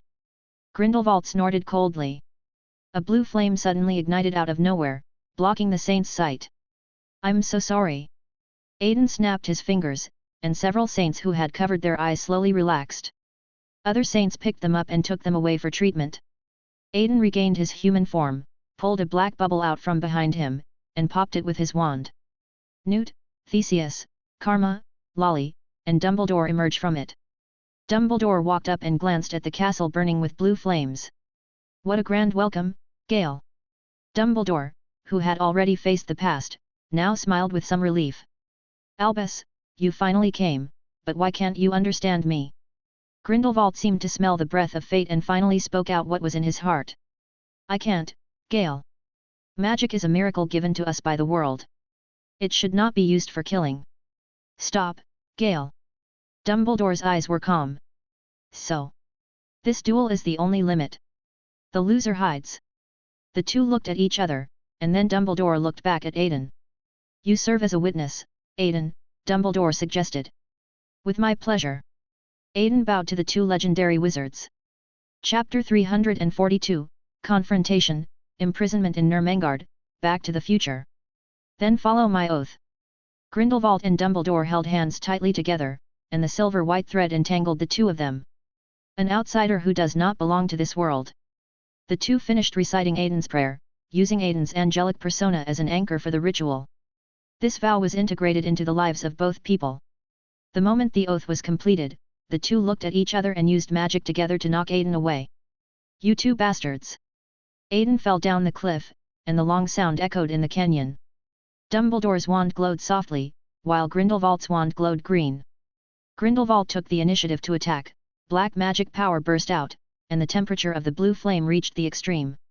Infused with Grindelwald's magic, the flames turned completely black. The flames swept into a giant python and bit towards Dumbledore. Dumbledore calmly mobilized the power of resentment, and a large amount of cold water gushed out from the ground. The water stretched out its tentacles as if it had life and wrapped around the flames. The clash between water and fire produced a large amount of white mist. Have you tamed them too, Albus? Grindelwald shouted to the other half of the mist. In the smoke, the tip of a magic wand lit up, and the light drew a stream from left to right. The mist parted, revealing Dumbledore. After all, I don't want to fall too far behind you, Gale. Dumbledore had a wild grin on his face. The two spells collided, and the power of the King of the Deep distorted reality wantonly. This is the most powerful wizard of our time. Newt and others were shocked by the scene in front of them. There was a flash of space, and Aiden returned to them. He dusted himself off. Tisk, these two guys. Aiden spat. Boom. The dark blue flame and the silver light collided, causing a violent explosion. All sounds were suppressed by the explosion. The white light of destruction was spreading, and everything visible along the way was melting under the light. Aiden stretched out his hand towards the void, and all the saints who followed Grindelwald were pulled to his side. At the same time, a clock floated above Aiden's head and the hour hand started moving. A layer of space frozen in time enveloped everyone, and the next second they were submerged in white light. Why? Wendazirol looked at Aiden in confusion. After all, I am a wizard too. Aiden didn't look back, he sat down and watched a couple fighting outside. Albus. Grindelwald opened his hands wide, and a dark blue flame enveloped him. A huge dragon rushed out of the flame. Gellert. Dumbledore also called out his name, and the power of resentment was continuously transformed by him into the magic of love. White particles burst out from his body, and an equally massive silver guardian appeared. The phoenix and the dragon fought from the ground to the sky. The entire Nurmengard castle disintegrated in the struggle between the two, the mountains collapsed, and the avenue, ahem, it was out of place. Finally, Grindelwald's supply of magic power began to fail, and the fragments of the Lord of the Deep, which he had forcibly seized with the power of the prophecy, began to explode. Accept your weapons. Dumbledore seized the opportunity to knock Grindelwald's wand away, and at the same time an apparition appeared in front of Grindelwald and put his wand against his neck. You win, Albus. Grindelwald was ready to be killed. No, let me out. When Desirol on the side hit the protective shield created by Aiden hard. Cough. Grindelwald coughed up blood, and the flames around him began to spread uncontrollably. The power of hell ran rampant through him, and at the same time Aiden removed his protection and walked over. When Desirol wanted to follow, but was burned by the flames, caught by Neutra, and operated away. Why don't you kill me, Albus? Grindelwald looked painful, waiting for his lover to give him the final blow. I think you've already lost. Maybe the winner should decide what happens next, right? Dumbledore picked up Grindelwald's elder wand and nodded to Aiden. Really? Aiden crossed his arms behind his head and walked in front of Grindelwald. Reaching out his hand and pressing it on Grindelwald's chest, the system began to extract the characteristics of the King of the Deep from him. After the characteristics were extracted, the riot in Grindelwald finally stopped. He sat up and calmly accepted his failure. Humph, I lose. According to the contract, I will imprison myself in Nurmengard next. Grindelwald stood up, shook off his windbreaker, and walked into the castle. The other saints were a little overwhelmed, and only a few with strong wills followed. Dumbledore took out the Broken Blood Covenant from his pocket, and a trace of sadness flashed in his eyes. At the end of August, a major piece of news shocked the entire wizarding world. Dumbledore defeated the Dark Wizard Gellert Grindelwald in a duel at Nurmengard. Since then, the dark clouds that had shrouded the whole of Europe have dissipated. Are you leaving? At the Hog's Head, outside Aiden's room, Dumbledore leaned on the threshold. Well, I've been out for a long time, and I miss home a little. Aiden packed his luggage and stuffed it into his pocket. I don't know how long it will be before we meet again. Dumbledore curled his lips. So, will you mourn for me? Aiden teased. I would rather pray for you. Dumbledore clasped his hands together deliberately. Haha, let's meet again in 50 years, Professor. A long staff appeared in Aiden's hand and a golden clock appeared above his head. When the bell rang, he disappeared into the Hog's Head Inn. 50 years later. Dumbledore looked back somewhat dejectedly, and all the figures in the Hog's Head Inn were turned into sand by the wind. Ministry of Magic, Department of Mysteries, 1996. Director. A silent man hurriedly kicked open the door of the director's office. The card tower that a lazy old fox had just built collapsed in an instant. What's wrong again? The director turned around with an unhappy look on his face. An extremely massive object has been detected moving on the timeline. The silent man handed over a report. Oh, it's that guy. He's gotten stronger. It's okay, don't worry about him. The director saw the familiar magic ripples on the report. But, it seems that he is coming for the Department of Mysteries. The silent lady was a little embarrassed and stretched out her index finger and swirled it around her hand. Hey! The director's face suddenly changed. Just as he was about to stand up, a ripple of time came from his office. Bang!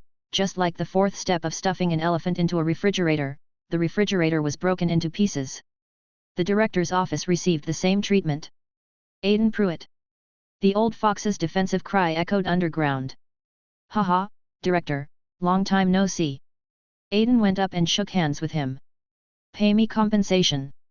The director waved his hand, and several pieces of parchment appeared. He began to record accounts on them frantically. Oh, stop being so picky. I'll just fix it for you. Snap, the sound of finger snaps echoed, the clock appeared again, and the originally broken office flowed back like a rewind. Tisk. The director turned his head away. Okay, I've fixed it for you. I'm leaving now. Bye. Aiden walked straight into the wall and disappeared. The director glanced at the silent people around him who were watching the excitement and asked, What are you looking at? Have you finished your work? The silent people quickly lowered their heads and continued their work. The Department of Mysteries is just as peaceful today. Chapter 343. Dark clouds carrying a storm covered the sky over London, and a black skull-shaped cloud had its mouth wide open. 3 streams of black smoke rushed out of the big mouth. The smoke circled the Thames, broke through the door of the leaky cauldron, smashed the bricks at the entrance of Diagon Alley, and rushed into Ollivander's wand shop, causing a huge explosion. All the wizards around fell to the ground with their heads in their hands, and Fenrir Greyback led Ollivander out. The divine edge has no shadow. A spell came flying and cut off his arm. Ah! Fenrir folded his arms and took several steps back. In Diagon Alley, they were surrounded by another group of wizards in grey robes. It's the Nocturne Alley guard. A wizard lying on the ground recognized the identity of the visitor. It seemed that this wizard had been to places prohibited by the Ministry of Magic many times. Seeing that they were outnumbered, several Death Eaters tried to catch Ollivander and apparate away. But several grey-robed wizards raised their wands to the sky, and white magic lines flew into the sky from the tips of their wands. A protective shield was woven, and several Death Eaters used apparition, making a bang as if they had hit glass, and then collapsed to the ground. What? Several people were stunned. Then, the indifferent grey-robed wizards raised their wands at them, a green light flashed, and 2 Death Eaters lost their lives. Fenrir Greyback took the opportunity to blast the shield with a blasting spell and apparat away. Several grey-robed wizards repaired Ollivander's shop and left 2 people behind as security. The Queen's office in Nocturne Alley.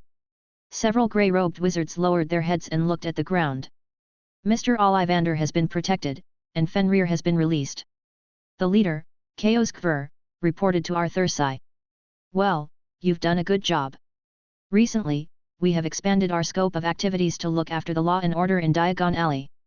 Also, Weasley's joke workshop, help me focus on it. After giving the order, Arthur waved his hand and asked the grey-robed wizards to retreat. Please give me your attention, thank you. In the Weasley's joke workshop, the twins are introducing their new product to customers in the store. After the press conference, the 2 came to the back hall, where a young boy was sitting on their sofa with his legs crossed, reading a newspaper. The newspaper covered his upper body, but his 2 protruding dragon horns revealed his identity. Look at this. George went up and snatched away the newspaper, revealing the boy behind him. Are you planning to move out and live with your brothers? Fred also came over and took Aiden's arm. My aunt asked me to come and see you, as the clock at home shows that the whole family is in danger. Besides, the Death Eaters have been active too frequently in recent times, Aiden explained. Since the 2 dropped out of school to run the store, Mrs. Molly had to acknowledge their talent.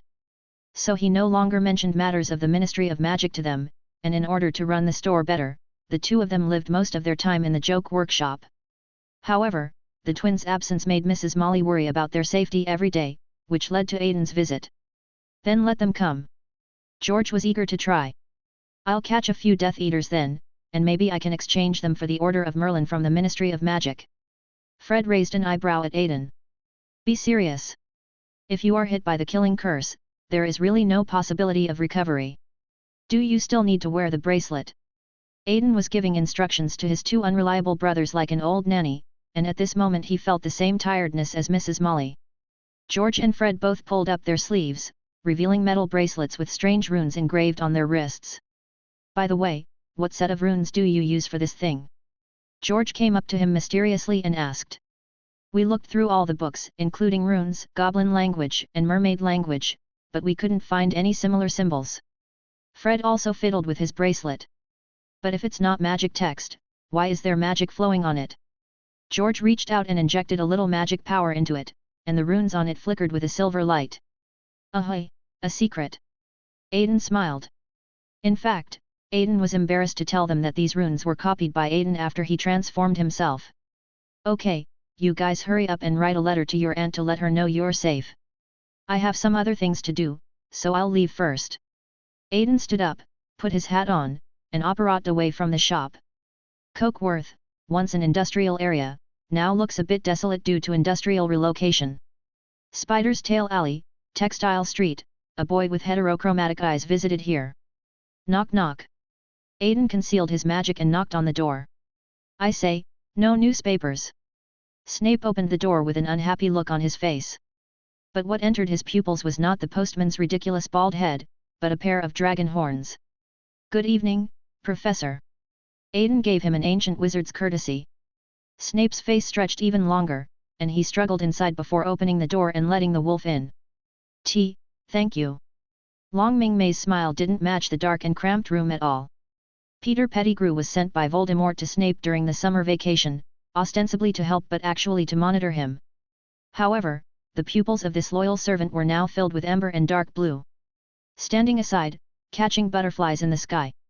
Snape clenched his wand and waved it, getting some herbs from his potions room to make Aiden a cup of black tea. Aiden didn't care at all and just picked it up and chewed it. The cross on Snape's forehead slowly became more prominent. What on earth do you want to do here? Snape couldn't help but speak first. A mother in trouble is coming to you soon, poor Narcissa Malfoy, she has no other options and has set her sights on you. Aiden put down the teacup gracefully and nudged the sofa in the priest's house. It was hard. So. Snape looked like he was telling you to continue your performance. Aiden didn't reply to him, and slowly faded in front of him and disappeared. Then, Snape heard the knock on the door again. Peter returned to normal and hurried over to open the door when he heard the knock. Good evening, Severus. Narcissa Malfoy bowed to Snape.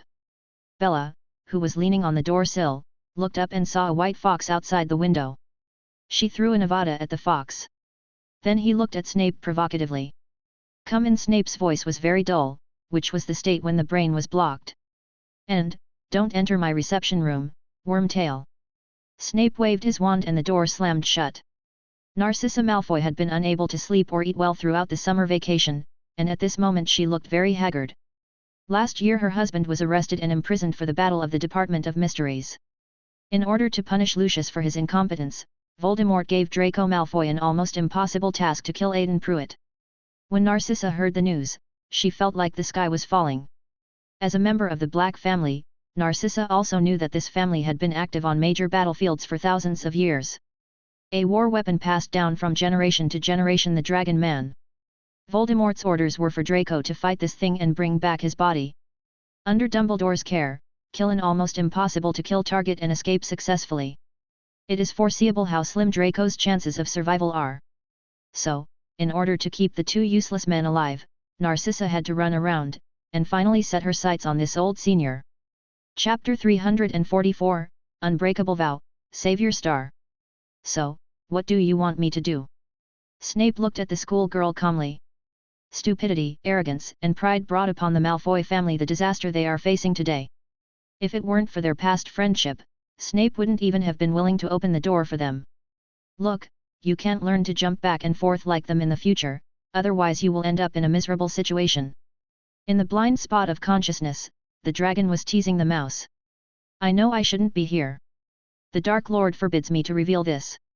Narcissa picked up the tea and took a sip. The bitter taste made her already pale face even more serious. If the Dark Lord tells you not to tell someone, you shouldn't tell them. Snape stood in the shadows holding a cup of tea, and his cold eyes swept over Narcissa, making her feel cold. Sissy, I told you he can't be trusted. Bella walked up and put her wand against Snape's neck. You traitor, where have you been during the 14 years that the Dark Lord has been silent? Have you looked for her? The tip of the wand began to emit green light. I must tell you that I did think she was dead. I chose to protect myself and taught at Hogwarts to collect information about Dumbledore. 5 years ago, the Dark Lord did not trust me, and she did not tell anyone what she had hidden from Quirrell, otherwise I would have helped her with all my strength. Moreover, when she was resurrected, I took great pains to hide it from Dumbledore and rushed to his side. Also, if it weren't for me, how could you have received the news and rushed to the Department of Mysteries to severely injure their core member Sirius Black? Snape's perfect rhetoric left Bella speechless. She turned her head and saw Long sitting on the sofa. There was an alluring smile on Long's delicate face, and her beautiful figure was clearly revealed under her tight suit. Bonjour, French, good morning, this is the French that Nico taught me, even though it's a little unproficient. Aiden Pruitt. Bella's eyes widened. Avada Kedavra. Her hand reacted faster than she did, and a killing curse went straight towards Aiden. Aiden held up his index finger to block the spell, and a puff of green smoke rose from his hand. Bella smiled when she finally hit him, but the next second, the smile froze.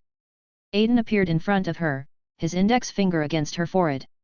Bonne nuit, good night. Aiden pushed Bella and she fell down. She felt the floor behind her shatter and she entered an endless nightmare. In her dreams, she repeatedly watched her great master being proposed to by a young bearded man, and shyly abandoning them. Snape and Narcissa took a small step back as they watched Bella twitching on the ground. AI, Slytherin nemesis, Deng, set his sights on the two of them. Narcissa knelt down. Please, please, master of the Pruitt family, please let my son go. I am willing to pay with my life. Although a little humble, and although the Malfoys did a lot of bad things, her motherly love was so real. Human beings are such complex creatures. Good and evil, Cruelty and kindness, nobility and humility exist in one body at the same time without any conflict. Stand up. Magic power flowed out of Aiden's mouth, and his words turned into spells under the blessing of magic power. Narcissa felt her body moving without her control and she closed her eyes, preparing for her own end. I ask you, how far can you go for your son? Aiden narrowed his eyes. Everything, I can give you everything I have. Narcissa clenched her fists. Okay, from today on, you will be my spy under Voldemort. Aiden hooked his finger, and a mysterious symbol appeared in Narcissa's palm. After flashing for a while, the symbol disappeared. When he was done, Aiden snapped his fingers and Bella frowned, looking like she was about to wake up.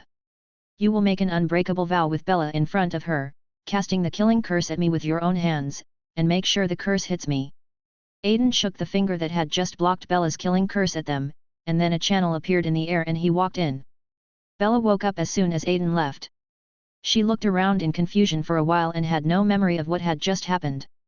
The audience's ability to play with minds gave the other two Slytherins present a chill, but they did not dare to expose Aiden, after all. What happened? Bella asked the two of them. You just fainted. Have you been harmed by any dark magic recently? Narcissa responded seamlessly. Oh, maybe, but don't worry about me, sissy. Bella stood up. Okay, we need to make the unbreakable vow. I will ensure Draco's safety and you will be the witness. Snape stretched out his hand and turned his head to speak to Bailey, while Bella stared at Snape with eyes wide open in surprise. Take out your wand. Snape gave Bella an order in a commanding tone. Narcissa stretched out her hand and shook it with Snape, and Bella followed Snape's instructions and touched the hands of both of them with her wand. Golden red lines began to spread from where the two people's palms touched, and the oath was about to begin. Will you, then, watch over Draco Malfoy while he attempts to fulfill his mission for the Dark Lord? I am willing. After Snape finished speaking, the golden red thread flickered. Are you willing to protect him from harm during the mission? I am willing. The thread flickered again. If Draco fails, are you willing to carry out whatever the Dark Lord tells him to do? Bella's face had moved to rest on Snape's shoulder. I will fire the killing curse at Aiden Pruitt when he fails, and make sure it hits him. Snape looked at Bella seriously, and an unbreakable vow was established between the two along with Snape's own oath. A storm came from the sky, burying the oath in Spinner's Tail Alley. Also affected by the storm was a subway station in London. In a small cafe next to the subway station, a boy was reading a withered newspaper carefully. The headlines in the newspapers read, Where is our hope, the savior of the wizarding world? The Wizard Daily poached a large number of writers from the Daily Prophet. They didn't care at all about their previous experience of cyberbullying a young man, and instead praised him highly. At the same time, the Millennium Bridge was blown up, and the entire Muggle Society's news was flooded with reports of this sudden accident. The radio in the coffee shop broadcast this news. Harry Potter. The waiter of the cafe came over and brought him a cup of coffee. Who is that? No one. Harry smiled at her. It's me. A gentle young voice came from beside them. Ah. Harry's eyes widened. SHH. Aiden raised his index finger and placed it on his lips, taking him into the blind spot of consciousness. The waiter who was about to eavesdrop on their conversation discovered that they were gone and put away his coffee in disappointment. Wait, we haven't finished drinking yet. Harry wanted to call her, but the other party couldn't hear him at all. Harry instantly realized that Aiden might have performed some kind of magic. It's been a good summer, Aiden teased. Yeah, I like taking the train. It helps me forget my worries. Harry smiled shyly. So, what's the matter with you coming to see me? Harry looked over to Aiden, who was spreading out the Wizarding Daily that Harry had been reading. Well, rumors are always scary, aren't they? They say Dumbledore is old and might be dying soon. Aiden shook the newspaper, then turned to the page he mentioned and read it with great interest. Nonsense, how could Dumbledore be possible? He is only a few years old. 115, Harry. He's an old man. Aiden handed the paper back to him. But we are not here to discuss this. I am here with a mission from Dumbledore. Now catch me. Catch where? Casual. Harry then reached out and grabbed Aiden's dragon horn. Hey, the heartless savior showed a silly smile. Wow, you're quite brave. Long Yi raised his eyebrows and pulled him into the sea of collective subconsciousness. Chapter 345. Recruiting New Professors. In the ocean of collective subconsciousness, Harry grasped the scales on the dragon's back tightly. As soon as he opened his eyes, strange symbols appeared in his eyes, and countless strange thoughts seemed to surge from his heart. This made Harry feel like his brain was about to explode and his stomach began to cramp. "If you dare to spit on my back, I promise to make you swallow it back without leaving a drop," Aiden warned Harry without even turning his head. All he could do was close his eyes and clear his mind. Fortunately, this torment did not last long, and soon Harry felt his legs touching the ground again. He quickly opened his eyes and found himself being taken to a square. He looked at the road sign next to him, which was the small town of Lacock in Wiltshire, England. "This is so uncomfortable. Is it the sea of collective subconsciousness again? I seem to see an island." Harry's tone was a little uncertain. "We need to check the condition of the elf in you. Didn't you notice that she has fallen silent just now?" Aiden took out a piece of chocolate and handed it to him. Harry took it and took a bite. "Is it a good thing that Voldemort has fallen silent? Has he given up on me? Are you dreaming? There is a mysterious entanglement between souls. She might be worried that I would do something to her soul fragment, so she took the initiative to cut off this connection." Aiden didn't want to talk about this topic any further, as going any deeper would involve dark magic. Harry, who understood the ways of the world, didn't pursue the question further. "So, why did Dumbledore send us here?" "I'm here to recruit. No, I should say I'm here to rehire a professor." Aiden walked forward, waving Harry to follow. "Wait, let us two students recruit professors? We don't have that power, right?" Harry suspected that Aiden was joking with him.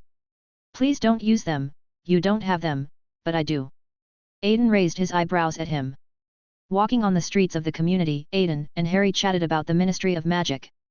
Harry himself had a fondness for Ms. Bones, who had spoken for him, and was glad that she had become a minister. The Ministry of Magic, at the suggestion of Rufus Scrimgeour, issued a security manual which suggested that residents could agree on secret codes to prevent Death Eaters from using Polyjuice Potion to disguise themselves. "So, are we going to agree on a code word?" Harry looked at Aiden. "Coconut ice cream, my favorite snack."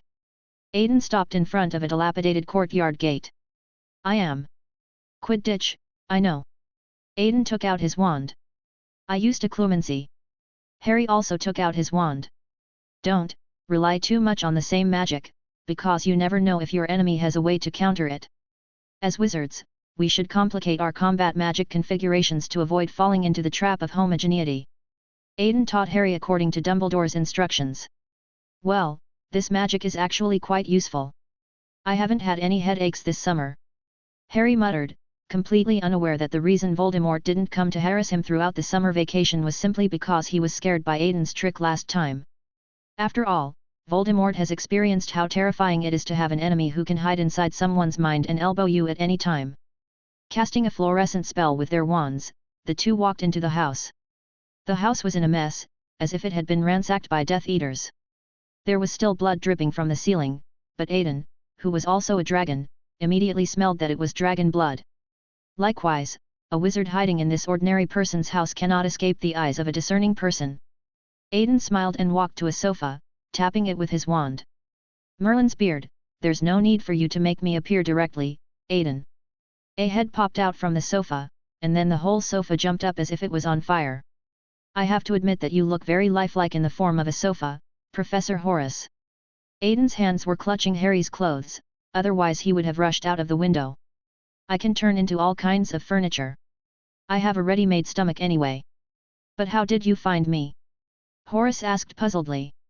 "Your mind. As a Ravenclaw, we are unrivaled in exploring the mind and thinking. Your mental fluctuations have exposed yourself, Professor." Aiden reached out and tapped his temple. "Oh, and don't call me Professor, I haven't agreed yet." Horace crossed his arms across his chest. "By the way, I haven't introduced him to you yet. He is the former potions professor of Hogwarts, Horace Slughorn." "Professor, this is..." Aiden wanted to introduce Harry, but Horace held up his hand to stop him. "I know, the famous savior, Harry Potter." He looked at Harry with some anticipation, and Harry lowered his head in embarrassment due to his praise. "This place looks really messy. Let me tidy it up." "But come to think of it, what happened that made you go to so much trouble to arrange it? Aiden waved his wand, and the messy furniture around him began to return to its place, the broken glass and chandelier were restored, and the entire room turned from a ruin into a warm home. You know, the Death Eaters are looking for me. I can't keep rejecting them. If I do, I will suffer in the end. Now I will not stay in each new residence for more than a week. Horace wiped the sweat off his face with some palpitations. That's a pity. If you're so scared, why not accept our invitation? Aiden mentioned tentatively. No, I saw in the newspaper that Umbridge was taken out of the college in a bad mental state. Did you abuse the professor? Horace crossed his arms. No sir, Umbridge brought it upon herself. She used the Cruciatus curse on the young wizard. Harry retorted quickly. Oh, she really deserves it. I have always hated her. Horace cut at the speed of light. At this moment, Aiden also understood Horace's thoughts.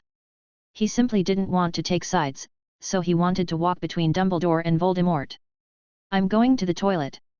Aiden waved to Horace and winked at Harry with his left eye, hoping that he could use his physique against the Slytherin succubus. Harry. After Aiden left, Horace looked at Harry awkwardly. You look a lot like your father. His eyes widened, except your eyes are a little bit like my mother, Lily. Two voices sounded at the same time.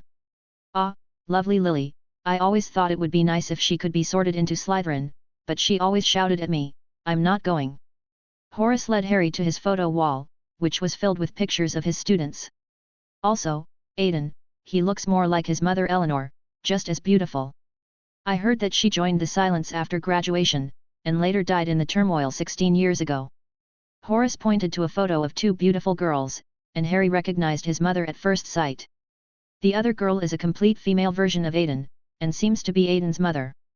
Your mothers were good friends, and you are good friends now. Fate is a wonderful thing. Horace smiled, as if recalling the past. Professor, stop talking about other things, Harry suddenly interrupted him. Because Harry still remembered the mission that Dumbledore sent them here.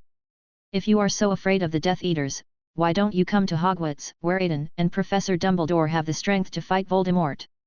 I'm afraid this is the only place that can ensure your safety and stop you from living a homeless life.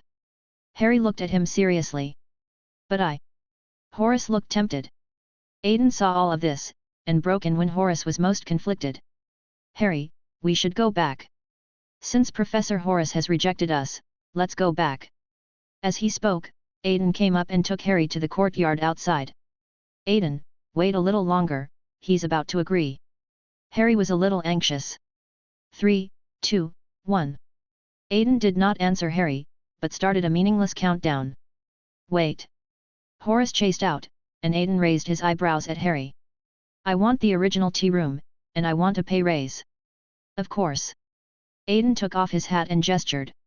Chapter 346. His house is quite a mess, isn't it? Aiden and Harry, who had successfully recruited Horace, were walking on the street, and Aiden spoke first. What on earth is going on? Harry was a little confused.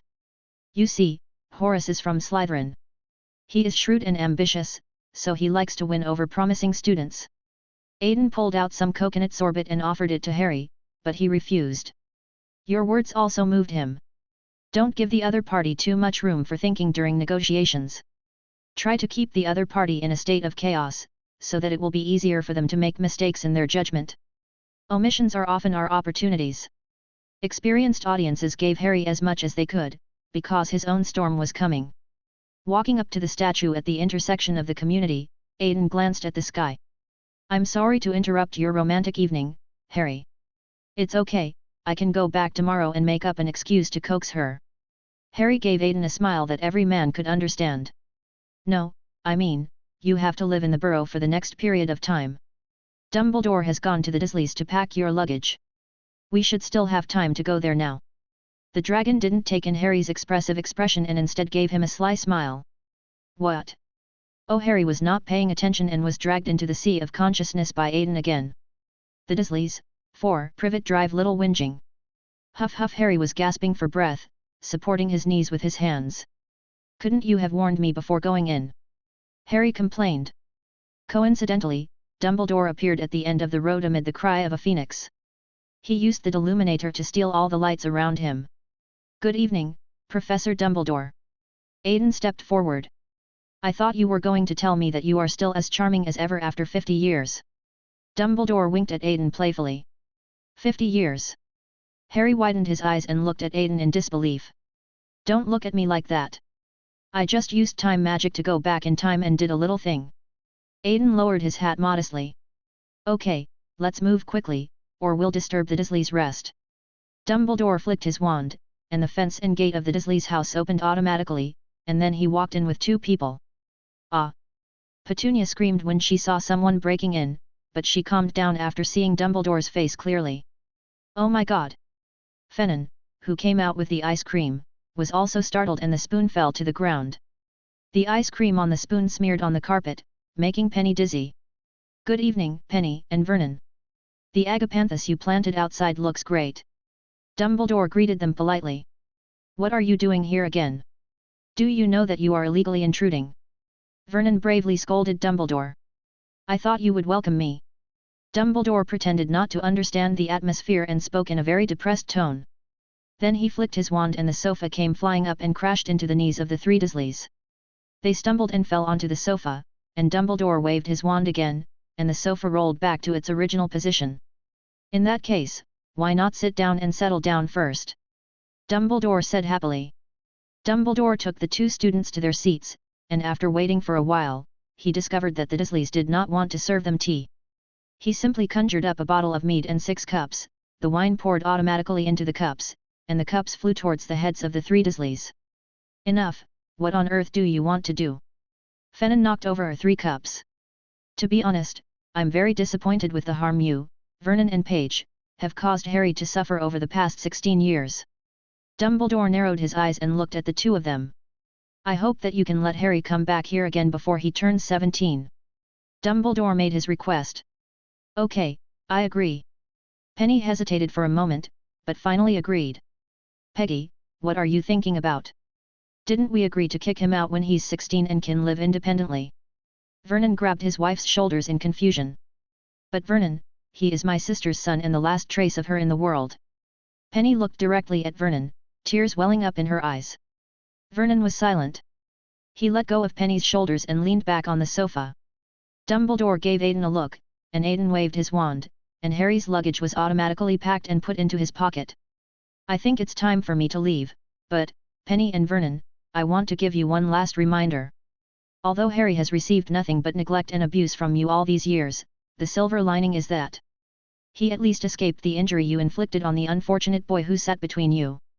The blue pupils under Dumbledore's half-moon glasses were filled with disappointment but also a little relief. After hearing what Dumbledore said, none of the Dursleys said anything, but Dudley frowned, thinking about what kind of abuse he had suffered. "So, it's time to say goodbye to them, Harry." Aiden patted Harry on the back. "Goodbye." Harry greeted them coldly. Outside, Dumbledore put his hat on. "I don't think I'll be free to take you to Diagon Alley. I have to keep an eye on Tom. Harry, I'll leave it to you." Dumbledore glanced at Aiden, then turned his gaze to Harry. "Harry, listen, I'm sorry that Sirius is in a coma, and I understand your sadness." "I'm fine, Professor. I will fight Voldemort and the Death Eaters to the end like the other members of the Order of the Phoenix. Besides, we still have you." Harry was strong and optimistic, but Aiden and Dumbledore looked at each other and then tacitly looked away. "Yes, you are worthy of being their child." Dumbledore patted Harry on the shoulder. Then, oh! Harry was carried into the ocean of collective unconsciousness in a wave of coldness. Harry, who came here for the 3rd time, obviously had a little adaptability. He reached out and touched Aiden's cold scales and asked, "Aiden, can I learn this kind of magic like you in the future?" Aiden was speechless for a moment and reorganized his words. "Many people want you to practice the other one. That would definitely be great, but I haven't found a way to practice this kind of magic yet." Aiden curled his lips, but fortunately his expression was not obvious as he had transformed into a dragon. "But you have magic of your own, Harry. You have been in contact with this force since you were a child. What power?" Harry was puzzled. Love. Chapter 347. Life in the Burrow, Perspective. Coming out of the sea of consciousness, Harry kept thinking about the meaning of Aidan's words. The burrow was as cozy as ever, and the light in the kitchen was still on. "Come on, let's go and let your aunt sigh that you have lost weight again." Aidan smiled and opened the door for him. Mrs. Molly was talking to Tonks, whose hair had turned grey-brown and whose face showed her depressed mood. The clairvoyant saw through her inner distress at a glance, and Mrs. Molly also saw the two of them. "Oh, dear." When Mrs. Molly saw Harry, the Weasley family's favourite son, she immediately rushed up to him and gave him a hug. "Look at you, you've lost a lot of weight." Aidan leaned back on the sofa, Crookshanks jumped into his arms, and Aidan stroked her fur. As it was already past 1 in the morning, Ron and Hermione had already gone to bed, leaving only Mrs. Molly and Tonks in the living room. Tonks saw Mrs. Molly preparing to get Harry some midnight snack, so she stood up and prepared to leave. When she passed by Aidan, Aidan suddenly said, "It will end well. He has you in his heart too. No reading my mind, and why doesn't a clemency work on you?" Tonks put her hands on her hips. "Who knows?" Aidan looked up and whistled. Tonks flushed, her hair turned red, and she slammed the door and left. "What's wrong with her?" Mrs. Molly, who was preparing meal in the kitchen, looked at Aidan curiously. "My worries." Aidan blinked his left eye at her. Mrs. Molly prepared onion soup and bagels for Harry, and Foadon, who had been entrusted to Harry, also got a bowl. Just at this moment, there was a noise outside the burrow, and it seemed that Arthur was off work. "Secret code!" Mrs. Molly shouted to the people outside through the door. "Why can the plane fly in the sky? Reply to the code." Arthur's voice came from outside the house. "Molly, little tremble." Mrs. Molly suddenly became shy. Then she opened the door to Arthur and they embraced. Aidan, who was standing next to them, shuddered when he saw the two of them like this. "What are they doing?" Harry asked, moving closer to Aidan. "And the code? Has everyone agreed on a code, as suggested by Rufus Skilling?" Aidan's words reminded Harry of the conversation they had outside Horace's house. "That? It's my uncle's nickname for my aunt. Just bear with it, although I always feel, at." Aidan folded his hands over his arms and rubbed them vigorously. Hideaway, who was standing next to him, waited for Harry all night and only flew out to find food after making sure that Harry was fine. After having a good meal and a few drinks, Mrs. Molly began to settle Harry down. "It just so happens that George and Fred have also moved out, so their room will be given to you temporarily." Mrs. Molly used a charm to lift Harry's luggage and took him to George and Fred's room. Just as Harry was about to follow, Aidan pressed a metal ball into his hand. There are holes on the surface of the metal ball, and the outer layer is carved with beautiful patterns. "What's this for?" Harry looked at the metal ball. "Incense, calms the nerves and removes odors." Aidan spread out the newspaper, and it looked like he was not going to sleep. Harry followed Mrs. Molly to the third floor out of curiosity. When he opened the door, a smell of gunpowder rushed out of the room and hit Harry in the face. "Well, just a little ventilation is enough." Madame Molly waved her wand and used powerful sweeping to scrape off a layer of dust from the entire room. Then he made Harry's bed, put his luggage away, and left. Unfortunately, Harry took a deep breath and the wall was already pickled with gunpowder. He lay down on the bed, took out the incense Aidan gave him, and fell asleep in the refreshing smell. Unfortunately, Harry was woken up by Ron, Hermione, and Ginny hitting him with pillows before he could fall asleep for long. "Look, it's better not to sleep." Aidan, leaning against the door, spread his hands to him. "Well, you're right." Harry stayed up all night, but felt groggy after being woken up after only a few minutes of sleep. But when he saw his long-lost friend, he still forced himself to break free from the confinement of the quilt. "Oh, I stayed up all night last night. I'm going to rest now. You guys can chat." Aidan waved to his cousins and turned away. "You know, Aidan always gives me a feeling of..." Ron swallowed. "He has a sense of prophecy. Maybe he has awakened some kind of prophetic bloodline." Hermione was a little uncertain. "No, there is no prophet in the Pruitt family." Ginny rejected it. Harry then told the three of them about how Aidan had taken him to recruit Horace. At the same time, as the Weasley family's own son, Harry enjoyed the honor of having breakfast in bed. Fleur brought breakfast up. She smiled at Harry and left, while Ron stared at her infatuatedly. "Why is she here?" Harry started to eat his breakfast, and raised his plate to signal to the three people, who shook their heads at the same time to refuse. She's engaged to Bill, but Mom doesn't seem to like her a little. She thinks she and Bill have known each other for too short a time and their personalities are not compatible, Ron explained. Tonks has been coming to our house quite often lately. Maybe Mum is hoping to bring her and Bill together and get rid of Fleur. Ginny guessed, and Hermione nodded beside her. Do you all hate her? Harry asked confused. She's too artificial, He-Man commented sharply. She speaks in a shrill, sarcastic, and pompous voice, Ginny also commented sharply. I think she's pretty good. Ron grinned. Pathetic guy. Hermione choked Ron. What does Harry think? Ginny looked at Harry. I think she's pretty good. After all, she brought me breakfast, didn't she? Harry raised the bread in his hand. Humph. Ginny snorted coldly, and Hermione looked at Harry with a look of how could you be such a person? Ahoy! Came the sound of someone stretching. A dragon woke up and came to Harry's bed smelling the breakfast.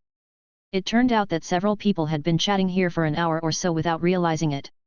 Aiden, who was resting in the time rift, had slept enough. Stealing one of Harry's breads and putting it in his mouth, Aiden began to chew. What about Aiden? What do you think? What do you think of Fleur? Harry hurriedly diverted the blame. The Vila's abilities are a fatal attraction to men, but very repulsive to women. Her charm doesn't work on me, so my opinion is that she is just an ordinary girl.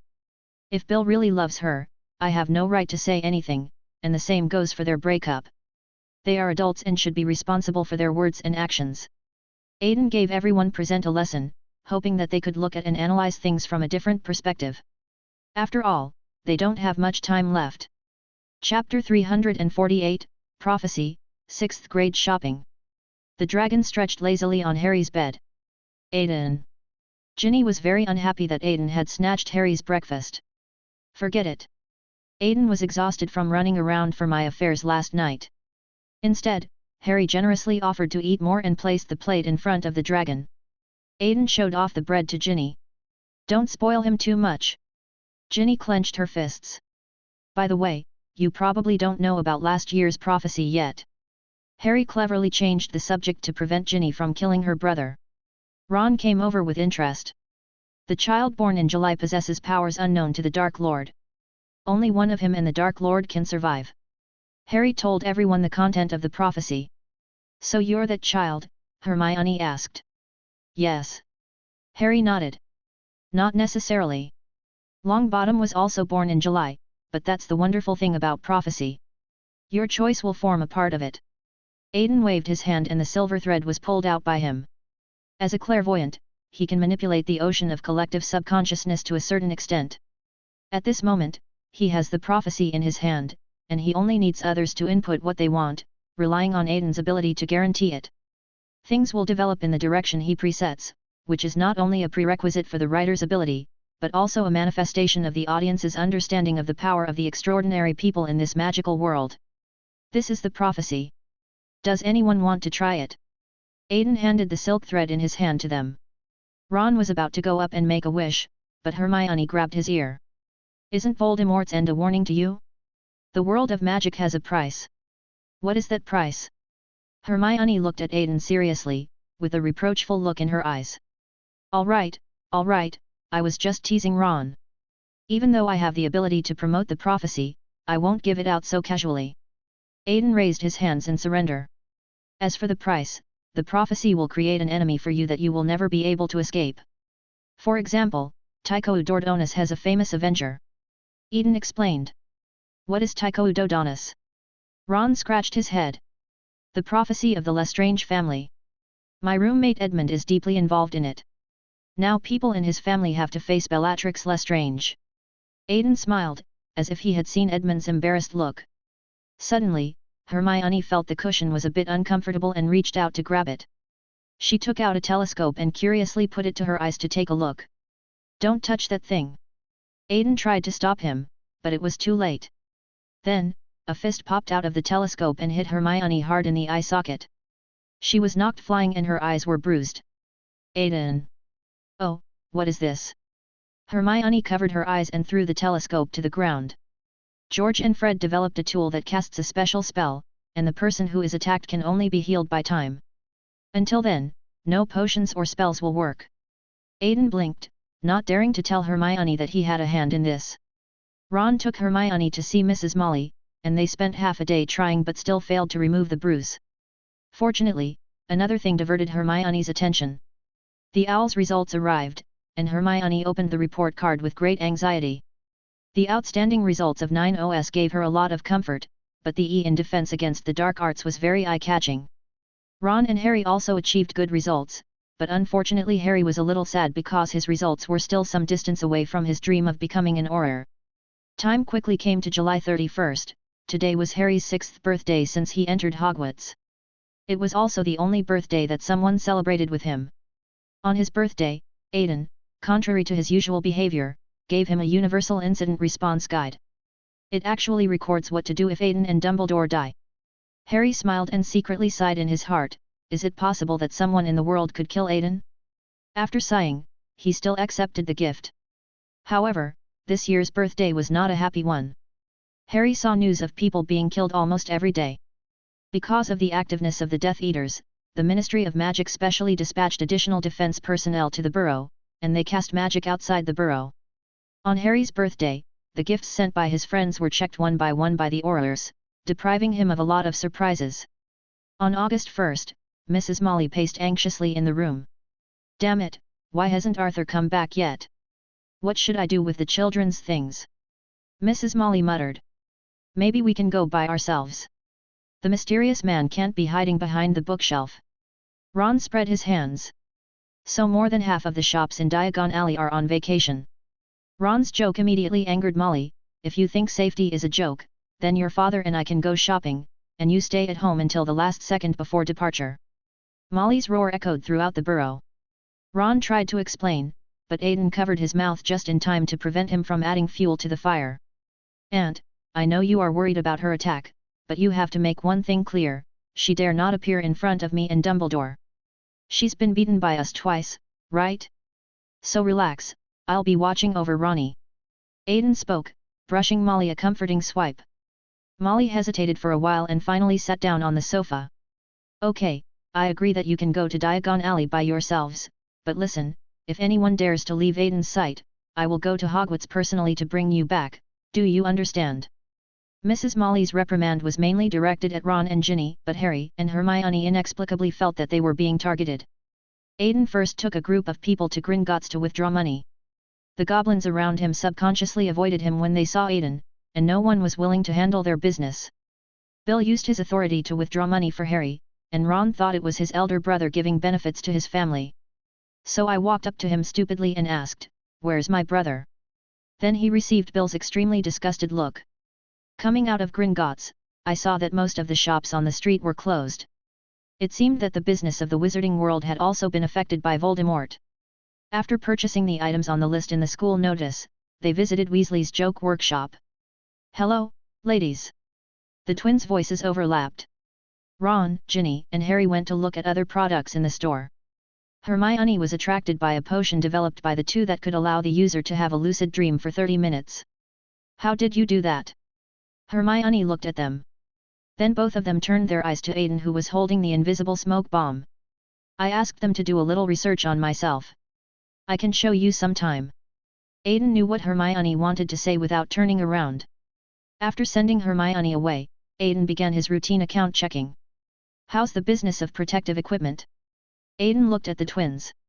"That's great," George said. "They are eagerly looking forward to new products." Fred replied. "I can reduce my profit by 10% and give it to you. You also need to adjust the profit reduction to reflect it in the price of goods. In this special period, if you can sell more protective equipment, please sell more." Aiden sighed and walked out, while the twins stood in awe and saluted Aiden. Chapter 349. Intelligence Center, School Season.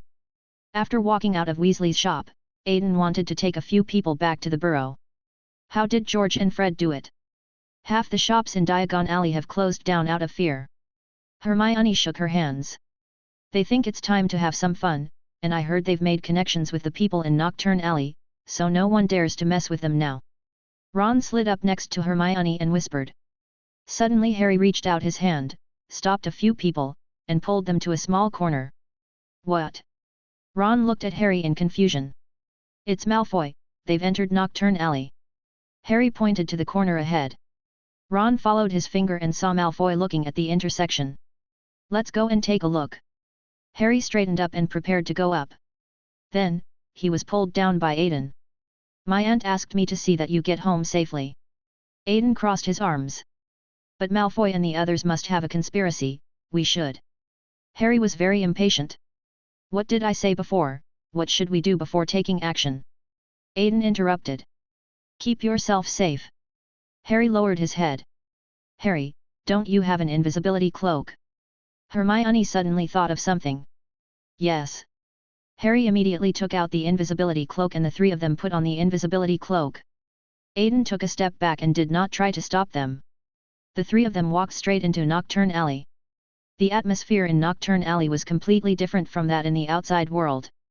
A dark and cold aura surrounded the three of them. However, the place had changed drastically since Harry's last visit. The originally dirty road became clean, and all the dark wizards lying on the roadside disappeared. The surrounding shops have also been planned, and wizards in grey robes patrolling from time to time. Narcissa took Draco into a shop decorated entirely in silver. Harry and his friends hurriedly followed, and the moment the three of them stepped into the door of the shop, the welcoming words automatically rang out. Welcome to the Wixie Information Exchange. Our store provides information trading and item custody services. You can select the service you need at the automatic counter on the right. The three were startled by the sound that went straight into their brains. Ha ha ha. Long laughed happily behind them. Aiden, you knew it. Hermione knew that it was some bad guy playing a prank, so she simply took off her invisibility cloak. No what? Ron was unable to react for a moment. This shop is obviously his business. The Wixie Information Exchange, hey. Hermione even shook her head deliberately at Aiden when she read the name of Wesley. Don't worry about it, Aiden, we want to know Malfoy's secret. Harry has a special liking for Draco. Follow me. Aiden pulled out a silver card, and walked with a few people to the elevator and swiped it. A floating platform landed, and they followed Aiden up, then there was a flash of space and they disappeared on the platform. When the surrounding environment began to brighten, Harry and his companions found themselves in a pure white room. Everything here was decorated in white. Aiden leaned casually on the sofa and pulled out a remote control from the armrest. After pressing the button, the scene inside the secret room opened by Malfoy and his team appeared in front of them. The first time is free for you, but if you want to get information from here again, you will be charged. Aiden waved his hand, and 3 cups of black tea appeared in front of them. But I'm your brother. Ron apparently forgot what happened in Diagon Alley again. Then charge twice as much. Aiden rolled his eyes at him. Ron was about to speak, but Hermione blocked his mouth decisively. In the picture on the wall, Narcissa and Borgin Burke were sitting opposite each other, with Malfoy standing beside them. Mr. Borgin, I know it is very dangerous to ask you to do these things under the high pressure of the Ministry of Magic, but after the task is completed, the Malfoy family will definitely give you a generous reward. Narcissa knew the nature of these dark wizards very well, and she tried to lure them with benefits as soon as she opened her mouth. But I heard that the Malfoy family is not doing well recently. Your husband seems to be in danger. Borgin said calmly. You make the offer. Narcissa closed her eyes. 5 times. I'm sure Mrs. Malfoy knows that the bigger the storm, the more expensive the fish is. Borgin and Burke opened their mouths. Draco, who was standing by, became enraged and slammed the table and rushed forward. Do you know who you are threatening? Draco slightly exposed his sleeves to let Borgin and Burke take a look inside. That's true. Borgin and Burke bowed their heads respectfully. Fix those things and deliver them to the Malfoy family estate. He requested it himself. Draco threatened viciously, but Narcissa's eyes were filled with worry. Harry and the other 2 watched the whole thing in Aiden's secret room. When Draco's sleeves were slightly exposed, Harry's eyes almost pierced into the screen. Aiden, change the angle. We can't see what Draco showed Borgin and Burke. No, you think I'm watching. This is just surveillance. Anyone coming and going here will be ignored. Using magic will expose our monitoring. Aiden rolled his eyes, indicating that he couldn't help it. What a shame. Harry shook his fist. On the way back, the trio discussed Draco crazily. Malfoy must have become a Death Eater. I have a strong feeling about that. Harry looked at the other two. You're overthinking it. The Death Eaters definitely won't want him since he's so young. What can he do for the Death Eaters? Assassinate Aiden. Ron was talking nonsense. Aiden, who was driving, heard everything the two said, smiled slightly, but said nothing. The next day, since they had packed their luggage in advance, everyone was no longer as busy as before. Arthur drove the children to King's Cross Station as usual. However, in a corner where no one was paying attention, there were 4 Aurors protecting them in secret. Come to Kingdom Cross Railway Station again and cross platform 9 3/4. Aiden got on the bus first with his luggage, and Molly reluctantly said goodbye to her beloved son, Harry Potter. Be sure to write to us when you get to school, said Molly. Harry nodded solemnly, then remembered something and looked at Arthur. Mr. Weasley, I saw the Malfoy family enter Knockturn Alley earlier. Harry hesitated to speak. It's okay. I searched the Malfoy family before leaving the Department of Magical Items and I've made sure they don't have any dark magic items. Arthur comforted Harry, and after getting his assurance, Harry finally felt relieved. After boarding the train, Ron and Hermione reported to the prefect's box. Harry was sitting in a box with Aiden, Ginny, and Neville. Chapter 350. On the train, Hermione and Ron returned from a meeting in the prefect's carriage with Horace's invitation. It seems that this new professor is a very snobby guy. Ron frowned. What do you mean? Harry was puzzled. The night he and Aiden visited Horace made Harry feel that Horace was a nice person. He has gathered all the wizarding students on the train for a party. Here is the invitation. You and Aiden are both invited. Hermione pulled out a scroll and handed it to Harry. Humph, you blind old man, why didn't you invite me? Ron crossed his arms. Then let's go and meet this slug professor. Aiden smiled. He took the scroll from Harry and walked towards the professor's box at the rear of the car. Outside the box, Aiden sensed the fluctuation of magical power, and Horace cast a traceless extension spell on the inside. Opening the door of the box, there were only Ginny and Neville inside. He also saw Marco Spelby, the nephew of the inventor of the Wolfsbane potion, Cormac McLagan, the son of Bones' good friend, and Blaise Zabinai, a rich kid. The last one is the eldest son of the Lestrange family, Edmund Lestrange. When Edmund saw Aiden coming in, he sent him a huge distress signal. It seemed that he was being harassed by Horace. Oh, you are all here. Horace raised his hat to the two of them. After everyone was seated, Horace served them pie. Then, Horace began to check their information by asking them various questions in a household registration-style manner. After chatting for a while, he gradually ignored him when he learned from Belby that he was not familiar with his uncle. Neville also received the same treatment.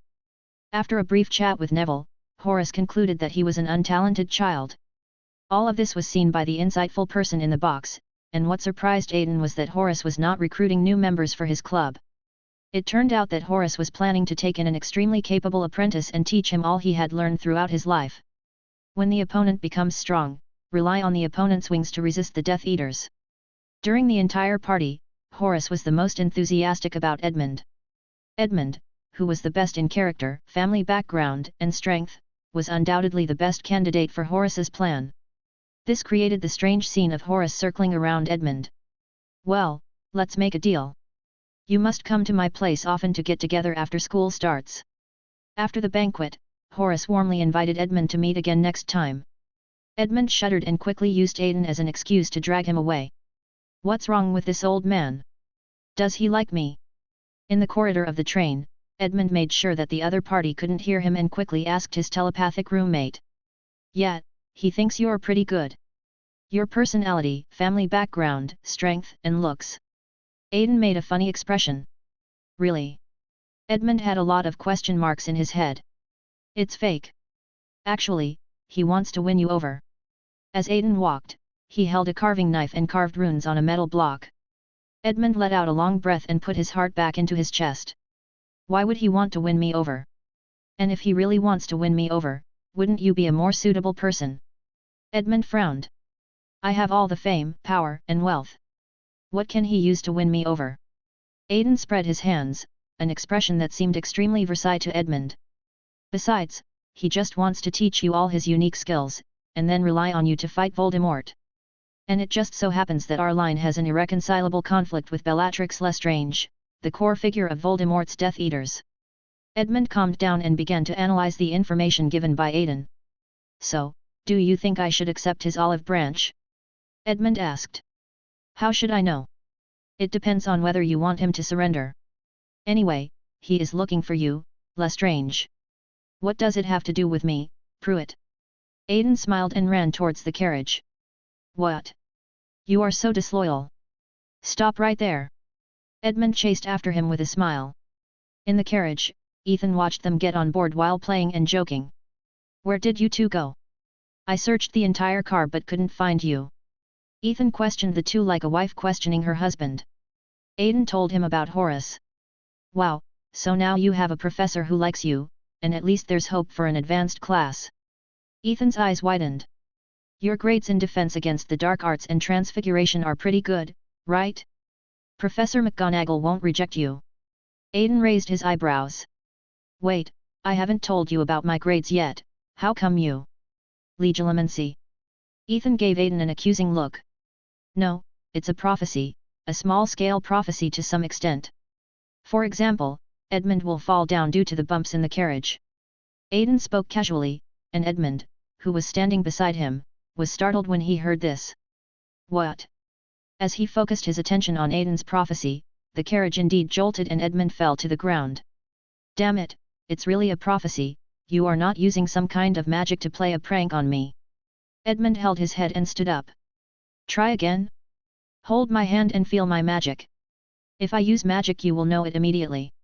Aidan held out his hand, and Edmund took it decisively. When we get off the bus later, Ethan will fall down. The prophecy was made once again, and Edmund concentrated on feeling the flow of magic in Aidan. Humph, wait for me to slap you in the face. Ethan decided to be extremely careful to avoid being arranged by Aidan. When the carriage stopped, he let Aidan and Edmund get off first. He also planned to grab Aidan's hand later, so that at least some prankster would be implicated when he was playing a prank on him. Unfortunately, Aidan and Edmund got out of the car first. When Ethan got off the carriage, the nails of the carriage ladder broke due to rust. The entire ladder fell down, Ethan missed a step and rolled off the carriage. And he rolled steadily in front of Aidan and Edmund. It's actually true, and you really didn't use any magic. Edmund exclaimed.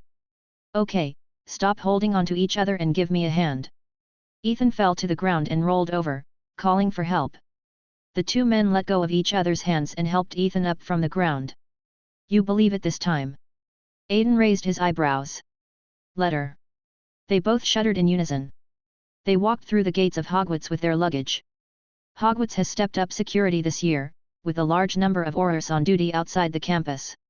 Professor Flitwick was standing at the door checking the names of the names one by one, while also casting a restoration spell on the young wizards to prevent anyone from sneaking and using Polyjuice Potion. Good evening, Professor Flitwick. Return to original form. Professor Flitwick didn't greet the other two people, but directly cast a spell. Seeing that the three people's expressions did not change, he nodded with satisfaction. Hogwarts is not peaceful this year. You must be more careful. When the three passed by Professor Flitwick, he whispered a reminder, and the three nodded to him. As for the belongings, Filch was carefully checking the luggage of each little wizard. Aidan and the other two handed the luggage to him and hurried to the hall. Chapter 351, Opening Dinner, Advanced Courses. Inside the hall, Aidan was as wild as ever. Edmund next to him jokingly handed him a plate of chicken legs and fries. In just 3 seconds, the whole plate was clean. You don't even spit out the bones. Ethan's eyes widened. Oh, eat first. If a fight breaks out, you won't have extra time to eat. A certain dragon, having lived through so many strange times, had developed some bad habits. When the three were still trying to chat, an argument broke out between the Slytherin table and the Gryffindor table. Draco was now loudly taunting Harry for having successfully petrified him and broken his nose on the train. And Harry, not to be outdone, retorted to Draco about his father. The two almost got into a fight at the dinner. Fortunately, Dumbledore happened to be standing on the podium and avoided the conflict. Dumbledore was wearing a purple and gold robe and looked solemn. It is a pleasure to be with you again at Hogwarts, and to welcome new children to join us. As a start of term dinner, we would like to welcome our new professor, Horace Slughorn. Dumbledore raised his black right hand and pointed at Horace behind him. The little wizards in the audience applauded. Next, I am announcing a change in professorial positions. Professor Horace will serve as the Professor of Potions, and Professor Snape will serve as the Professor of Defense against the Dark Arts. As soon as the news came out, the applause died down instantly, leaving only the Slytherin students applauding their two head of houses. Of course, Mr. Filch asked me to remind you not to buy products from the Weasleys' Joke Factory. The Quidditch team recruitment and commentator recruitment will be held on Wednesday this week. As he spoke, Dumbledore was seen leaning on the podium with his hands, looking exhausted. Draco hid in the crowd and slowly lowered his head. The ring on his finger flashed a light. There seemed to be a small shard of mirror hidden inside the gem of the ring, and he pointed the gem at Dumbledore. Finally, let's talk about our school year. Each of you was searched upon entering the school. I think you know why. Once upon a time there was a young man, who was sitting here like you. Attending classes on campus and resting in the dormitory, he seemed no different from other students, and her name was Tom Marvolo Riddle. Dumbledore pronounced the name, and a huge aura enveloped the entire hall. In the distant deep world, there is power that is continuously projected onto the earth through this name. Aiden closed his eyes slightly, and the amber and dark blue became extremely bright. The shadowy image of a dragon holding a clock in its claws enters Hogwarts, and the castle rises from the sea of collective unconsciousness. The castle gate opened, and silver-white chains flew out, grabbing all the power projected from the sixth layer of the deep world. The gate closed and the castle slowly sank. The little wizards, who had just felt a little cold, were instantly filled with a sense of security. Dumbledore glanced at Aiden and continued his speech. Today, he is probably better known by another name. That's why I stand here tonight, to remind you of this, every day, every moment.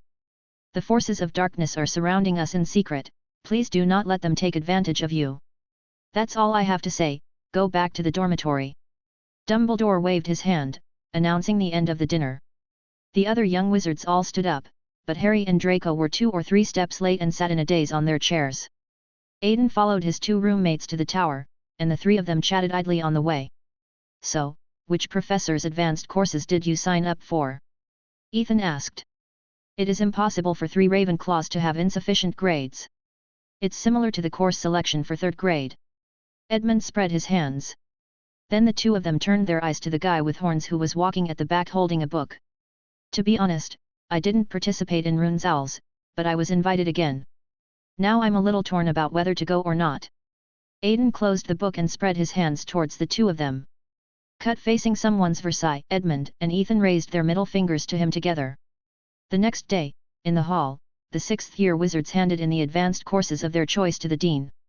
Neville tremblingly handed his course selection to Professor McGonagall. Why only 3, Mr. Longbottom? Professor McGonagall frowned. Professor, I wanted to take Transfiguration, but my grades aren't good enough. Neville lowered his head. Well, my suggestion is that you can choose the Charms class and pester Aiden to teach you how to practice Transfiguration. Professor McGonagall was a little sinister. In her eyes, this student whom she had met half a century ago would definitely return to Hogwarts in the end. Aiden, haha. But my grandma said that learning spells is a way of seeking convenience. It is very lazy and shameful. Neville still had no confidence. Nonsense, she wasn't selected because she failed the Charms exam.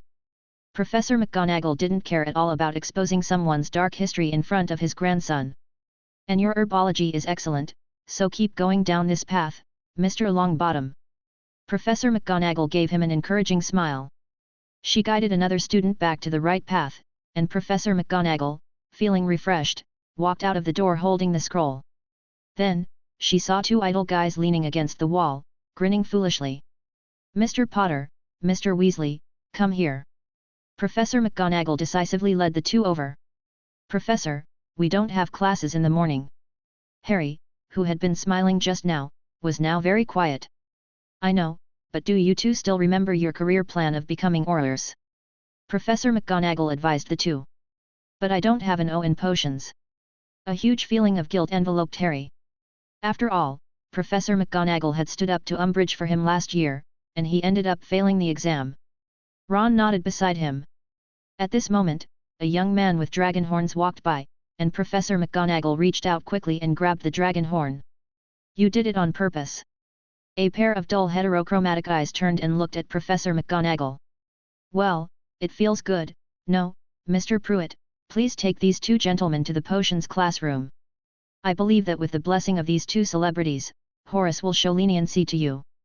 Professor McGonagall knew her old colleague very well and knew how to deal with him. After arranging the two arrangements while chatting and laughing, Professor McGonagall handed the list of Quidditch players to this year's Gryffindor Quidditch team captain, Harry Potter. Then, he turned around and left with satisfaction. Chapter 352, Advanced Potions Class. I suspect she cut me off simply to touch my horns. Aiden led Hermione's two older sons to the potions classroom. It's class time now, why are you still hanging around outside? Harry asked puzzled. The sunlight Langan powder used in class has run out, and Professor Horace asked me to go get some from Professor Sprout. Aiden took out the cord buckle of a cloth bag from his pocket, which he had cast a traceless extension spell on, and showed it to the two of them. Quickly arriving at the potions classroom, Horace was already inside starting his lesson. Attention to detail during the preparation phase is a prerequisite for all planning. Knock knock. A knock on the door interrupted Horace's lecture. Oh, Mr. Pruitt, did you get the sunlight Langan powder back? Horace turned around and saw Harry and Ron.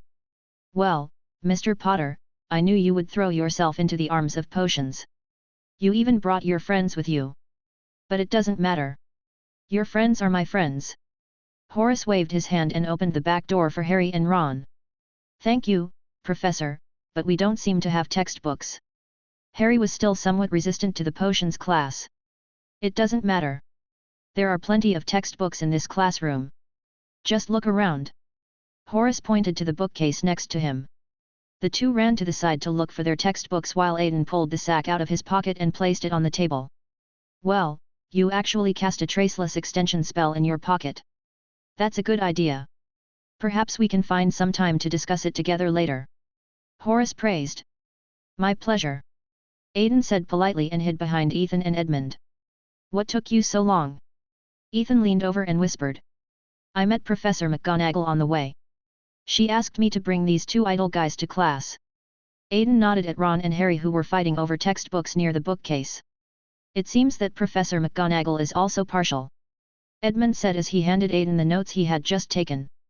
It's just that the rules allow it. After all, it was Professor Horace himself who agreed to allow students with grades other than O to take the Advanced Potions class. And he's a Slytherin. Aiden pushed his notes back and pulled out his textbook. No, I'm quite familiar with these potions. At the same time, his mind began to recall the days when he was confined under Professor Snape. Unfortunately, he could no longer use the excuse that the potion was not brewed well as an excuse to put Aiden in detention. Snape in the defense against the dark arts class, a sneeze. Okay, now that you're all here, who can tell me what potions these are? Horace placed a row of potions on the assembled desks. From right to left they were Veritaserum, Polyjuice Potion, Felixir, and Love Potion. Hermione raised her hand decisively and answered several potions one by one. Horace remembered the girl in front of him because he smelled an investment target.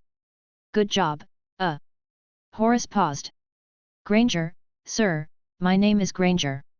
Oh, well done, Miss Granger, 5 points to Gryffindor. Horace gave her extra points without hesitation, which made Hermione a little uncomfortable. Well then, let's start today's practical course Water of Life and Death. The production method is in the book. I will reward these potions to students who are good at potion making.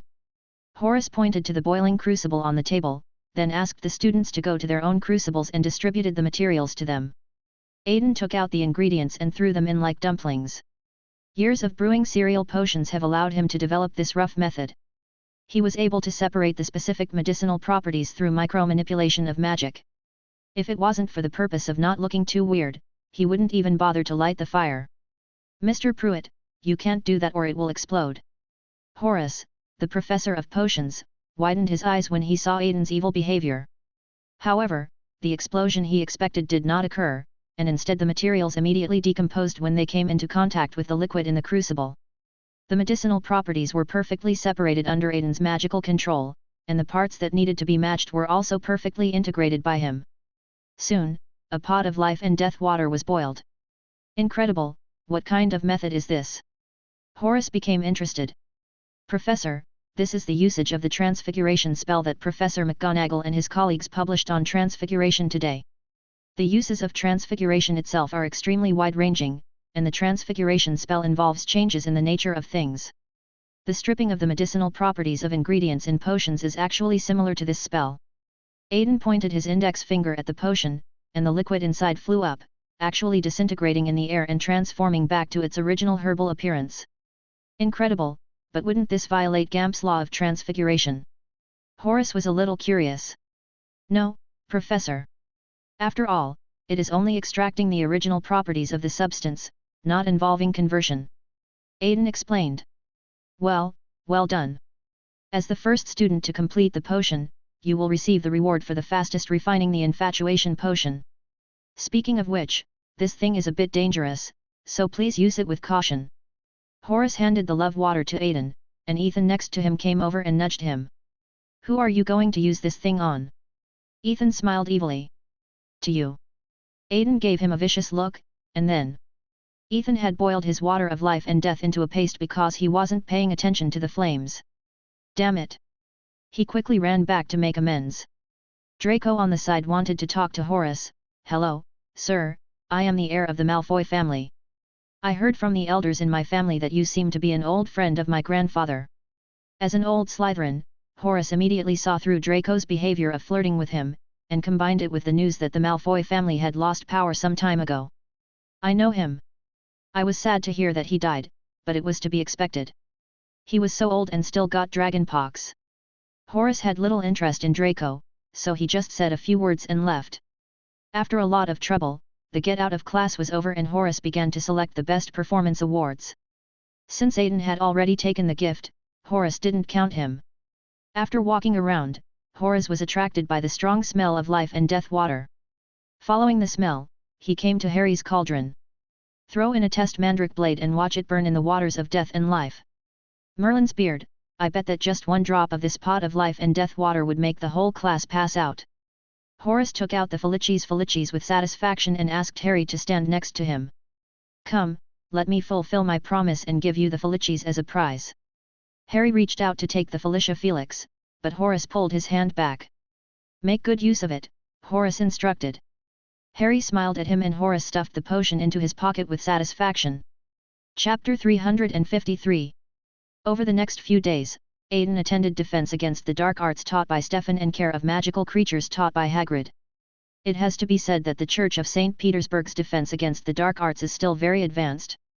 It would be better if there were not portraits of witches suffering from the Cruciatus curse, men kissed by dementors, and wizards bitten by Inferi hanging on the walls.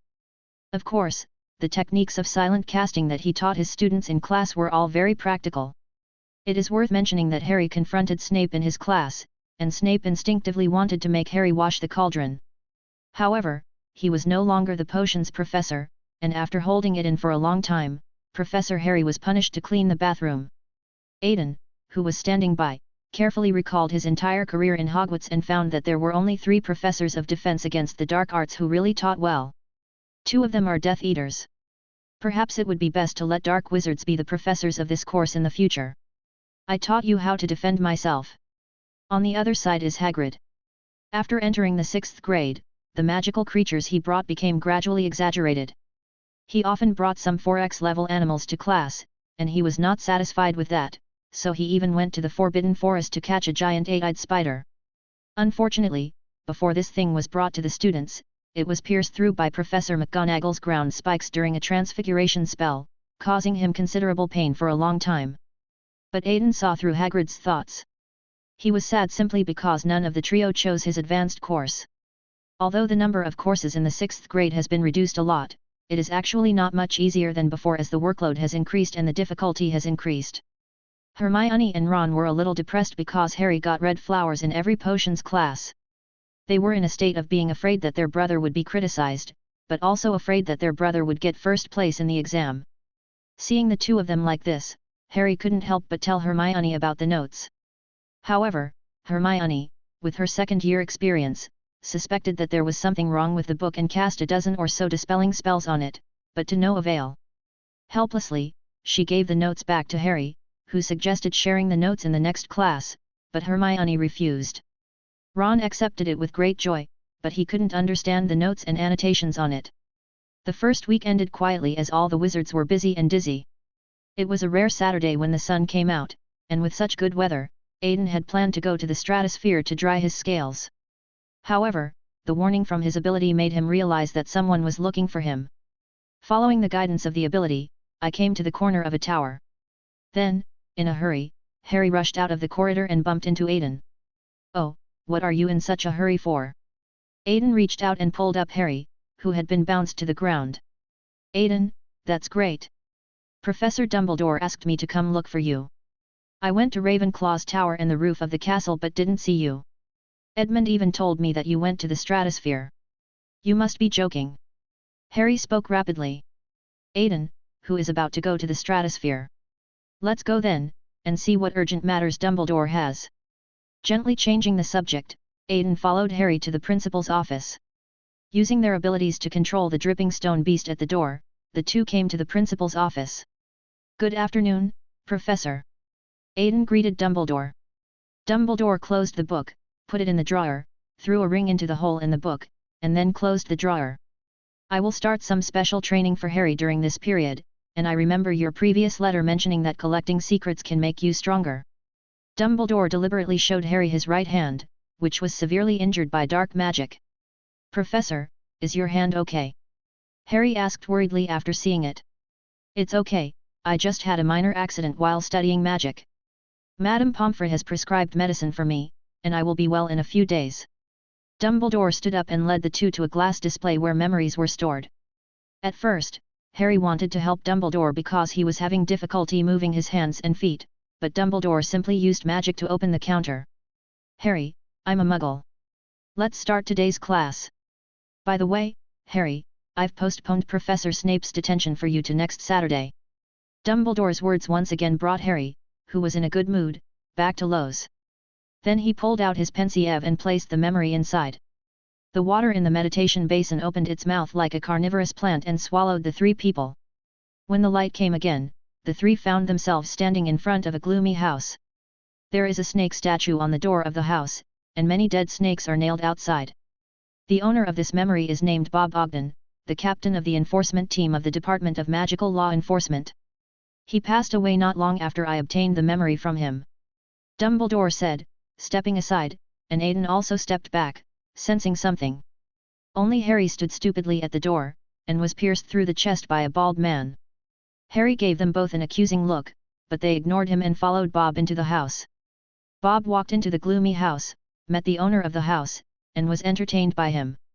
"Humph, you dirty half-bloods, if it weren't for the skin on your bodies, do you think I would let you in?" Marvolo cursed. "I'm sorry to bother you, Mr. Marvolo. I'm here on behalf of the Ministry of Magic to investigate the Muggle injuries that have occurred in this area." Bob stated his purpose in a neither humble nor arrogant manner.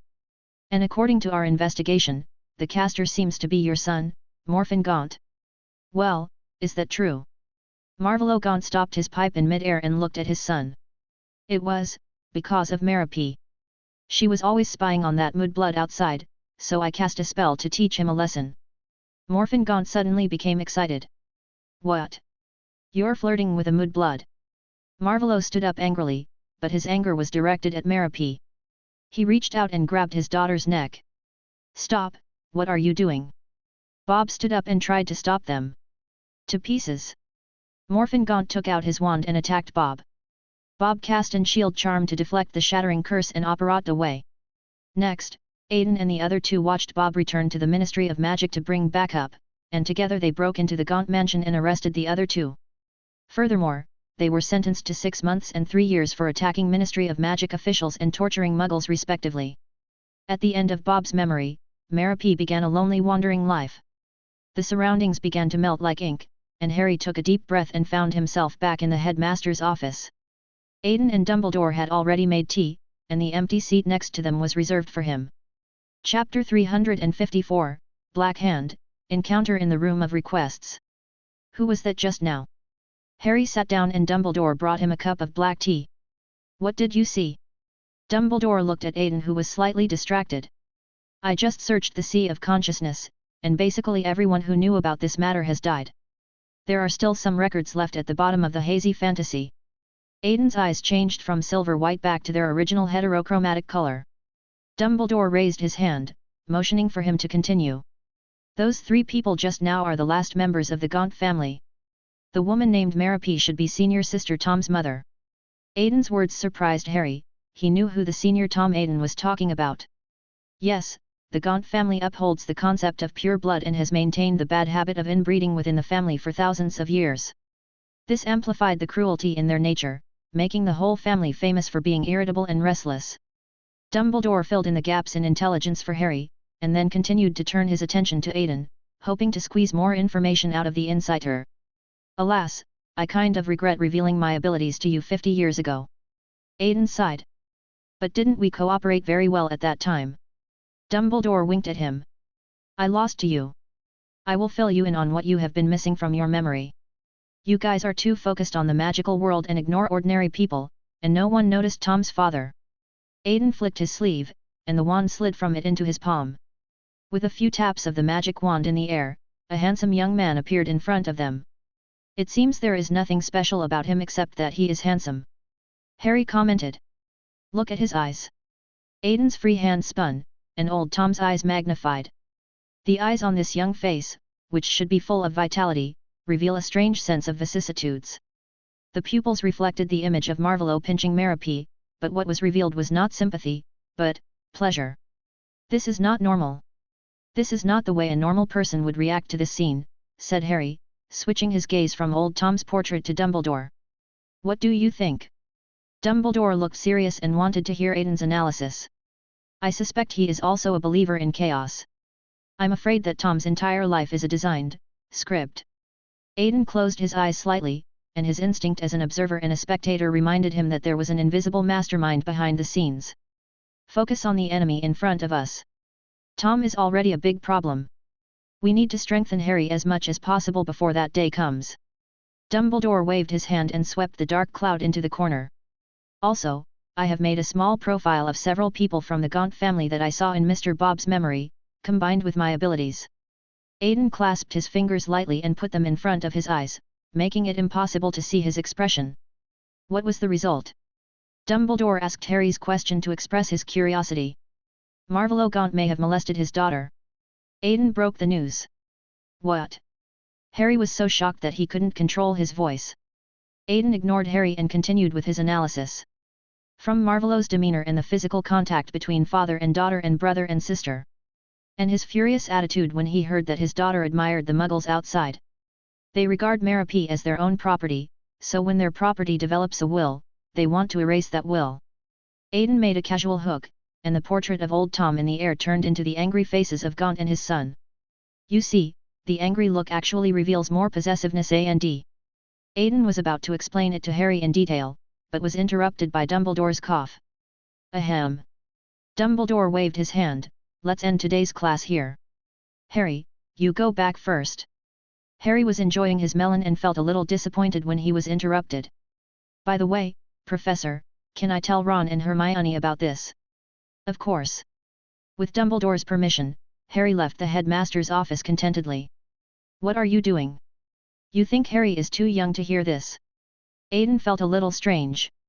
After all, it was so cold recently, and talking about this would not cause Persimmon to criticize him. No, I don't want him to, ahem, Dumbledore tactfully said before defeating Voldemort. Why? This time it was Aiden's turn to be curious. Because I'm not sure whether the power that Tom left in Harry will be inherited and passed on to his next generation. Dumbledore frowned and looked at the portrait of the Gaunts in the air. After leaving the principal's office, Aiden suddenly wanted to check on Senior Tom's current condition. So he rushed to the room of requirement, but it was already occupied. But it's not a big problem. It doesn't pose any problem for Aiden, who has partial control over the castle. He took out his wand and waved it, and the room of requirement began to change, and the entrance to the room where someone had entered was opened. Aiden pushed open the door and saw all kinds of miscellaneous items piled inside. This should be the room where students used to hide discarded items. Hiding in the blind spot of consciousness, the seer already knew who was using this room. So Aiden walked through the maze of waste and came to a relatively flat area. The young and confused Xiao Long was staring blankly at a black cabinet. It's going to be hard to fix it, Aiden said suddenly. Hey! Draco was startled. You, Pruitt?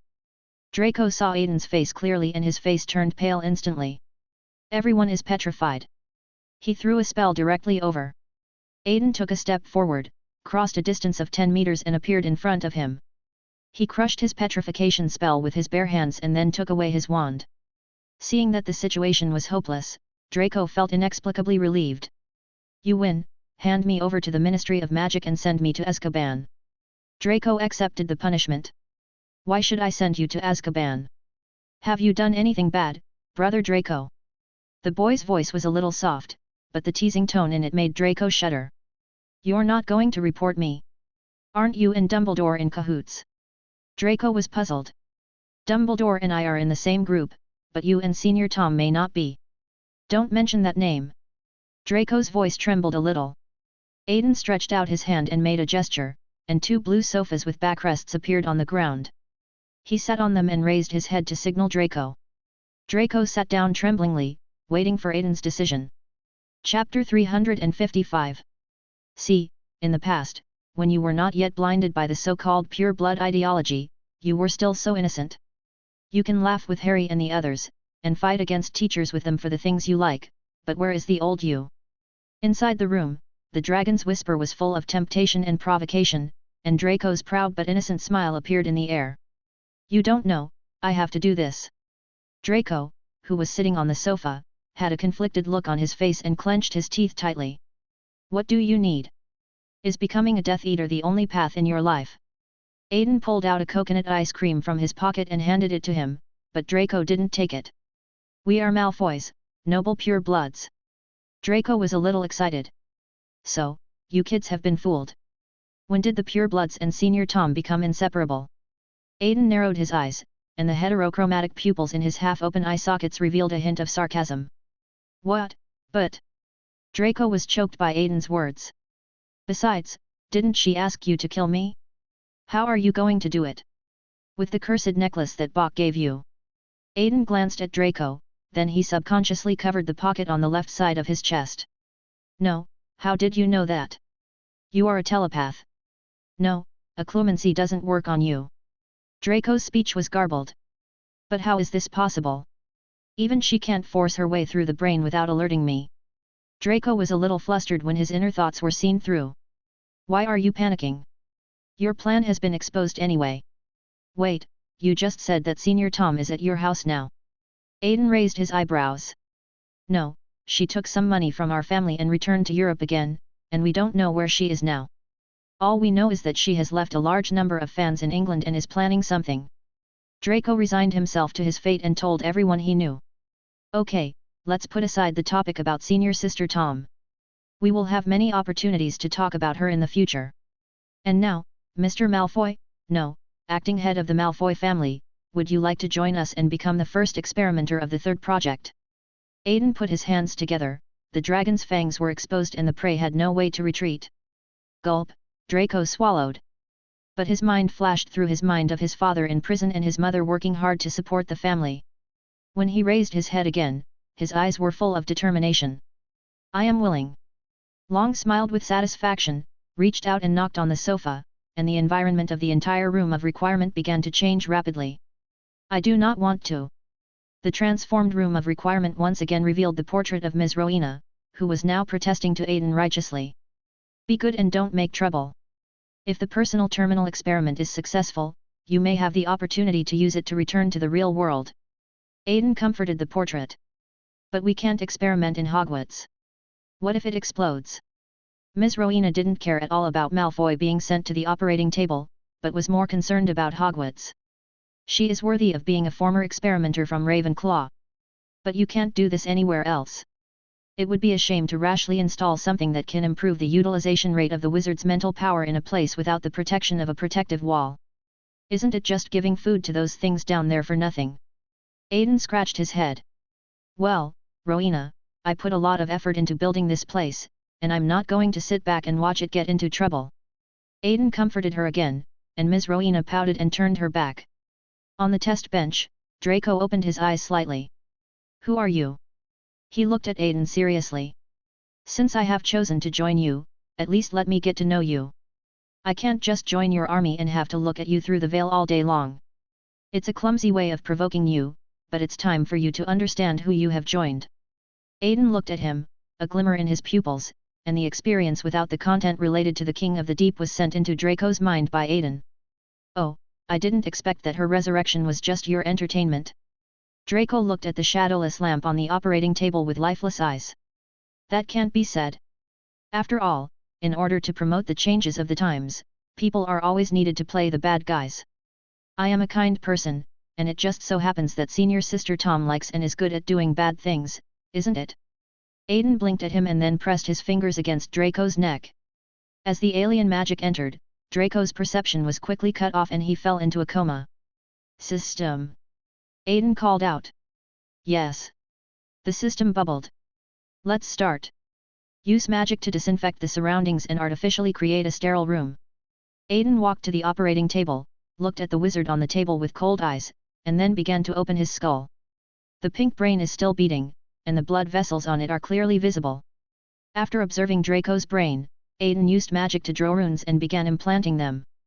First, to ensure that Draco's brain would not be fried by the information sent by teleportation. The Algi's protection rune is definitely the most important, followed by the Jera cycle rune and the Notha's demand rune, which are both required at the end. After doing all this, Aiden took out a black sphere. The sphere was created by Aiden using his abilities combined with the fragments of consciousness he collected from the Sea of Consciousness. Using magic to drive it, the sphere melted into liquid, flowed into Draco's head, and then wrapped around his brain. The implant has stabilized, and judging by Draco's performance and physical condition, there doesn't seem to be any rejection reaction. Aiden, who had already anticipated the result, was somewhat delighted. He restored Draco's skull and used a spell to heal his scars. He snapped his fingers to wake him up, and Aiden's ability was met with slight resistance during its activation. Although it could be penetrated easily like a piece of paper, it was much better than his previous defenseless state. Well, how does it feel, Mr. Malfoy? Aiden wiped his hands and said, the operation was successful. You are now a girl. What? Draco stretched out his hand and grabbed it, then his whole body shuddered. You are such a bad-hearted person, teased the portrait of Ms. Rowena next to her. After all, a dull life needs some excitement occasionally. Aiden smiled. Draco, who was standing aside, saw a box appear in his eyes, which showed his status and magic power. At the same time, when he looks at the things around him, information about the things will appear on it. Test, can you hear me? Aiden's voice suddenly sounded in Draco's mind. But he turned around and saw Aiden still chatting with Ms. Rowena. Don't look at the main body. This is Aiden, the virtual personality that is responsible for connecting with you. Do you need to test the combat function? We can provide you with simulation training here. Draco was still in shock and subconsciously clicked OK, then he fell straight to the ground. OPPs, it looks like he has activated the virtual battle function. I'll send him back first and visit you next time. Aiden confessed to Ms. Rowena and left with Draco. Chapter 356, The Spread of Terminals, The Joining of Lestrange. In the Great Hall, the textbooks ordered by Harry and Ron were delivered to the school. Harry used the torn book to exchange the cover of the new book with the Half-Blood Prince's old book, and then returned the new book as the old one. Aiden also came back from the Slytherin common room and went to the hall to start writing a letter to the director, putting down the key points of the personal terminal and his suggestions for improvement. Aiden, come with me. Hermione came to the Ravenclaw table, picked up Aiden and pulled him to Gryffindor. What's wrong? Aiden was puzzled when Hermione placed him between Harry and Ron. Look at them, they found an old book in school and regarded it as a holy book. I am very worried that this is another Riddle's Diary incident, but I have cast a dispelling spell on the old book many times and it has no effect. Hermione's worry about her two grown children was overflowing, and Aiden could sense it without using his abilities. Aiden picked up Harry's potions textbook, opened it and looked at it, a smile on his face. So, have you ever talked to this thing? Aiden weighed the textbook in his hand. No. That's fine. Why would you consider something without thoughts as a magic item? Besides, there is no fluctuation of magic on it.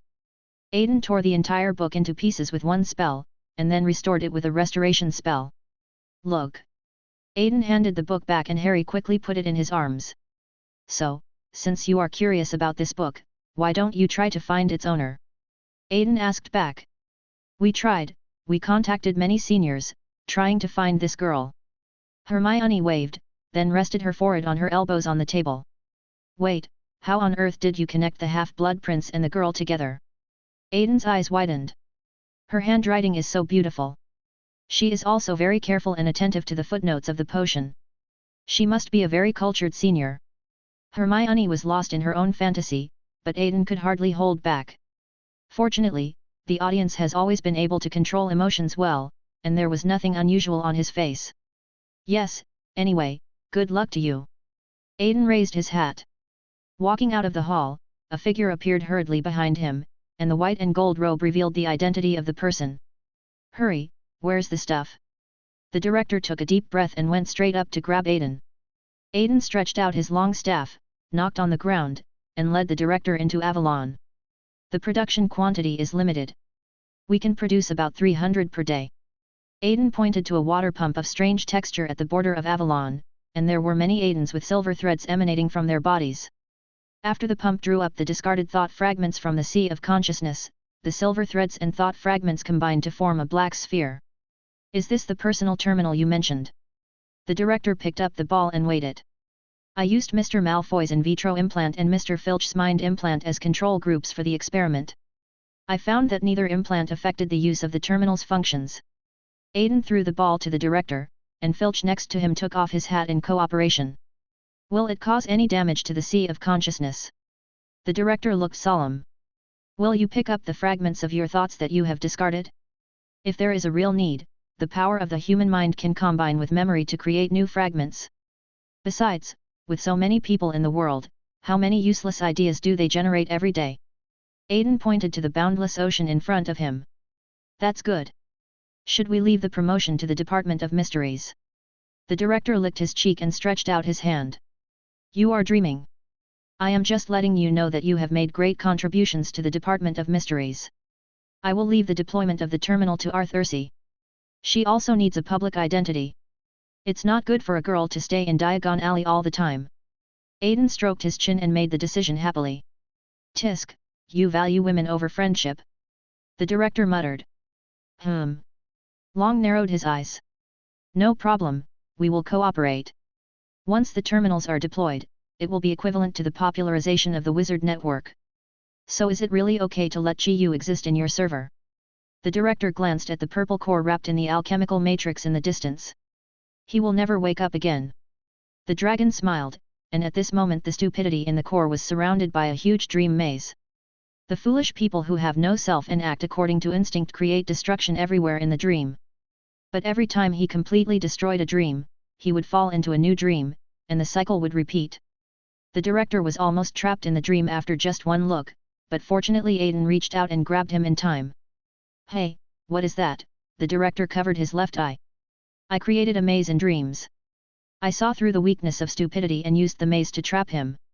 Aiden pushed his monocle. They still have weaknesses? No, how can something that exists as a concept have weaknesses? The director felt that his long-held ideas had been overturned. It's like a guy popping out one day and telling you that what's hanging in the sky aren't clouds, but cotton like dirt. Existence means having weaknesses. This is the immutable law of all things. If he is an absolutely perfect thing, then the entire universe should have been eaten by him without leaving anything behind. Aiden teased. So what is his weakness? The director was a little curious. The weakness is, hey, I won't tell you. Aiden kept the secret and then kicked the director out. He has already seen Avalon's terminal processing factory, and the silent man will naturally take care of the subsequent transportation. This is the basic tacit understanding between the two parties. After coming out of the hazy fantasy, Aiden wrote another letter to Arthurcy, instructing her to start selling terminals from the alley. The wizard who uses it first will definitely be able to greatly improve his survivability with the help of the terminal, and after some people have tasted the sweetness, other forces will follow suit. Hehe, go ahead and roll them all for me. Aiden grinned wickedly in the dormitory. What are you rolling? Edmund suddenly pushed the door open. Wow, the eldest son of media tycoon Lestrange just happened to fall into the hands of a dragon. Edmund, my good brother. Aidan went up and held Edmund's arm. Wait, what do you want to do? Edmund pushed his face hard. As the nominal person in charge of Lestrange affairs, Edmund was dragged by Aidan to sign the agreement. Are you a vampire? A developer takes 40% of the agency fee. Edmund muttered. So what do you think about the prospects of this thing? Aidan pointed at Edmund's head. It's absolutely wonderful. A box appeared in front of Edmund's eyes, and he looked at the words on it carefully. That's it. If I'm not satisfied with having you in the car now, I can cancel this agreement and find someone else. Aidan shook the contract in his hand. Don't. A certain young master slid down to his knees decisively. Chapter 357, Bad News, Quidditch Selection, Apology to Hagrid. On Sunday, the new Wizarding Daily was sent to the school, and the two major sections of the newspaper brought two major news to the students. The mother of Hufflepuff Prefect Hannah Abbott was killed by a Death Eater, and Aurors arrested a Death Eater, Stan Shunpike, in the Leaky Cauldron. Who is Stan Shunpike? Ethan looked at the name in the newspaper and felt it was familiar, but he couldn't remember it. The conductor of the night bus, the guy who is a bit of a gossip. Aidan put down the newspaper and reminisced about the gossipy conductor for a while. Although, I don't know who you are talking about, but the other news is obviously what we should be more concerned about. Edmund came over with a stack of parchment, looking like he was going crazy with all the homework. Hannah Abbott, how is she now? Ethan asked. She applied for leave of absence from Dumbledore this morning, and she is probably back to deal with her mother's affairs now. Aidan paused the coffee he was holding in the air and answered Ethan's question first. Alas, 2 people in our college were also taken home by their parents. The world is really chaotic. Ethan sighed. What about you? What does your mother think? Edmund said. She thought that Dumbledore was the safest place in the world, so she let me stay in school. According to her original words, even if I was killed, you would be 100% fine. Ethan pouted his lips, crossed his eyes, and shook his head, imitating someone. Hat. Aidan shook his head. Oh, by the way, we are going to have Quidditch tryouts with Gryffindor later. Do you want to come and watch? Ethan asked. What do you mean by coming? It's like you're the one hosting it. Aidan teased. That's him. He was named captain of the Ravenclaw Quidditch team this year. Edmund pointed at Ethan, who gave him a proud smile. So, there's a reason why we haven't won since we started school. Aidan sighed. What, are you looking down on me? See you on the court. Ethan felt a knife in the chest and decided to let his strength speak for itself. Then, Aidan and Edmund arrived at the Quidditch field. Coincidentally, the Gryffindor team bumped into them at the entrance. This year, due to the restoration of Harry's reputation, the number of applicants for the Gryffindor team had exploded. Aidan even spotted 2 Ravenclaws in the crowd. Hey, Edmund, those 2 are Michael and Anthony, right? Aidan pointed at the 2 traitors in the Gryffindor selection team. Well, where is it? Let me see. Edmund raised the telescope in his hand and took a look. It is indeed. Then he stood up and ran to Ethan, ready to give the 2 guys a taste of their own medicine. Aidan sat alone in the stands, and the Gryffindor cheerleaders also climbed up. Ron's admirer Lavender blew him kisses crazily. Ron glanced proudly at his 2 friends, then went up to the selection. Hermione rolled her eyes and walked away from the Gryffindor crowd, just in time to see Aidan sitting nearby.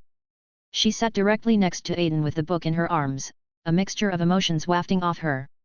A teaspoon of emotion seems to be very precious. Aidan made a joke from last semester. What? How did you know? Hermione was so surprised that she even forgot her sadness. No secret can escape my gaze, Aidan said without saying it. And if you like him, just confess boldly. A Gryffindor girl shouldn't be so courageous as to not have that much. Aidan raised his eyebrows. Humph, I'm not that cheap. Hermione picked up the book angrily and looked at Aidan, who suddenly came up with a plan. How about you and? No way. Insight interrupted her dangerous thoughts. Just for a while. I'll write and tell Arthurcy, Hermione requested. Even if you ask her to come in person, it won't work. It's a matter of principle. Aidan stretched out his finger and shook it. Aidan, please. Hermione clasped her hands together. Well, I can use my ability to make Ronnie think that you like me, and then during this period of time you just need to stay out of his sight as often as possible. Is that okay? Aiden sighed. Okay, thanks. Hermione left contentedly. Aiden looked at Ron on the field and observed a moment of silence for him. The selection of Eagle Academy, or should we say allocation, because there is no choice at all. Last autumn, Zhang left the team because of his best friend and his mother's affairs, resulting in a shortage of seekers in Eagle Academy. This year, due to the graduation of 2 7th grade students, we are short of 1 chaser and 1 goalkeeper. Ethan tried his best and brought Aiden as a banner to finally get everyone together. By the way, what did you promise them? How could you pick a few bookworms out of a bunch of them to play ball with you? Aiden looked at the smug Ethan and asked curiously. Secret. Ethan put his hands on his hips. Then I'll look for myself. The insider activated his ability and found the answer directly from the ocean of collective subconsciousness. Wow, my goodness, why do they want my class notes? Don't I post them on the bulletin board in the lounge every week? Aiden was curious. They want the original version because they believe it will get the blessing of the god of test. Ethan lowered his head and didn't dare to look at Aiden. Ah, this. Aiden was speechless for a moment. This is quite wizard-like. As promised, after influencing Ron, Aiden stood up and left the Quidditch pitch. The selection work was completed, and Aiden went to visit Hagrid with gifts. After all, it was very important to always maintain the relationship with the master of magical animals. He entered Hagrid's house carrying the fine cherry wine that Arthurcy had brought back from abroad. The two were just about to open it to try it when they ran into Hermione and her 2 older children going to apologize to Hagrid. Hagrid's hut was still full of pumpkins as usual, and Buckbeak was basking in the sun in the field. Harry walked over and touched Buckbeak with a bit of sadness. Then he mustered up the courage to knock on Hagrid's door. Hagrid pushed the door open, saw Harry and the other 2, and closed the door angrily. Harry and Hagrid then put on a great show for Aiden. Open the door. Hagrid. Harry knocked on the door again. Open it quickly, or I'll blow it open. Wow, how dare a little wizard like you blow up my door? I'm a professor. Hagrid's voice came from the house. Why can't I? Ron and Hermione, you guys step back. Harry pushed his left and right back and took out his wand. You can't blow up my door, Potter. Hagrid snapped. I'm sorry, sir. Harry changed tack. Hey? Why did you call me sir? Hagrid asked puzzled. Then why did you call me Potter? Harry asked back. Hey, you're really humorous. Come in, you ungrateful little bastards. Hagrid opened the door. The first thing the 3 of them saw when they walked into the cabin was a pair of sharp horns. Aiden. Hey, good joke, Harry. Aiden waved at him. Chapter 358. What are you doing here? Ron nudged Aiden with his hand. I heard Hagrid was in a bad mood, so I came to see him with some wine. You should try it. Aiden pointed to the cherry wine on the table. The red color of the wine reflected a charming glow under the light. And Hagrid beside them also brought them a large plate of rock cakes. Okay, let me start. Hermione saw the 2 older children shrinking away.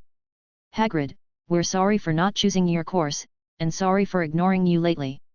Hermione apologized to Hagrid, and Harry and Ron agreed with Hermione. The 3 of them first praised how good Hagrid's course was, and then belittled Professor Grubbly Plank. The simple-minded Hagrid was coaxed into submission in no time.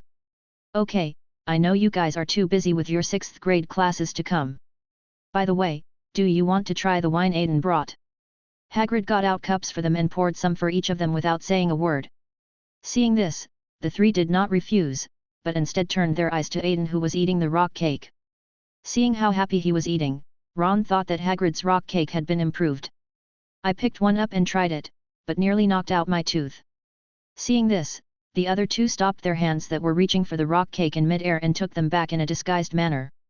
After 3 rounds of drinking, all 4 of them were a little tipsy. Okay, Hagrid, tell them the real reason why you've been sad lately. Aiden asked Hagrid. Although he already knew the reason, he needed Hagrid to reveal it to Harry and the others in person. Under the influence of the high concentration of alcohol, Hagrid had long lost control and was sobbing on the table. It's Aragog. He was severely burned by some unknown creature 4 years ago. I have done my best. Now his injuries are getting worse. He may be dying soon. Harry and Ron froze when they heard this, and the memories of the dead began to attack them. Hagrid, I have to say something to you. Do you know how much damage raising giant spiders in the Forbidden Forest has brought to the ecology of the entire forest? And you are also a researcher of magical animals, so I don't need to tell you the harm of allowing giant spiders to expand like this. Aiden pointed at the woods outside the window with the hand holding the wine, without any guilt at all for being the culprit. Harry and Ron were amazed at Aiden's ability to point out other people's mistakes without batting an eyelid even though it was clearly me who did it. I'm sorry, but that's the descendant of Aragog. I just can't help it sometimes. Hagrid huddled up into a ball and squirmed a few times, looking like a large stuffed toy.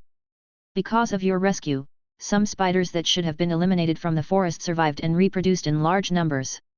I've recently received reports from centaurs of spiders trying to kill unicorns. Listening to Aiden's words, Harry turned his head in confusion. Centaurs. For some reason, I made a deal with the centaurs to help us in our fight against Voldemort. This matter is only known to us, don't tell anyone else. Aiden emphasized. Harry looked at Hagrid worriedly, but found that he had fallen asleep on the table. Okay, we'll keep it a secret. Harry nodded, and seeing that his goal had been achieved, Aiden nodded in satisfaction. Well, seeing as Hagrid seems to be in a much better mood, I'll be heading back now. Aiden picked up the hat on the table, opened the door and left. Harry, Ron, and Hermione looked at Hagrid who was sleeping on the table and looked at each other in confusion. What about Hagrid? Asked Ron. Carry him to the bed, Harry suggested. The three of them barely managed to get Hagrid onto the bed and returned to Gryffindor while denouncing Aiden. On the way back they met Horace. Oh, look who this is, it's our potions prince. Horace saw a few people and came up to talk to Harry. Good afternoon, Professor. Harry responded politely. Today is a rare day. I wonder if I have the honor to invite you to our party tonight. Horace extended an olive branch to Harry. I'm sorry, Professor, I have to attend Professor Snape's detention tonight. Harry declined. Oh, I'll go back and try to talk to Severus, hoping he can give up his confinement on you. Horace went further. Okay, then I'll be waiting for your good news. Harry responded. The meeting between the two in front of the castle was just a small episode. Horace did go to Snape to plead for mercy afterwards, but that was Snape. Obviously, Professor Horace's olive branch and invitation were crushed by St. Petersburg. On the other side, Draco, who was already accustomed to his personal terminal, received his first task. Come to the West Tower.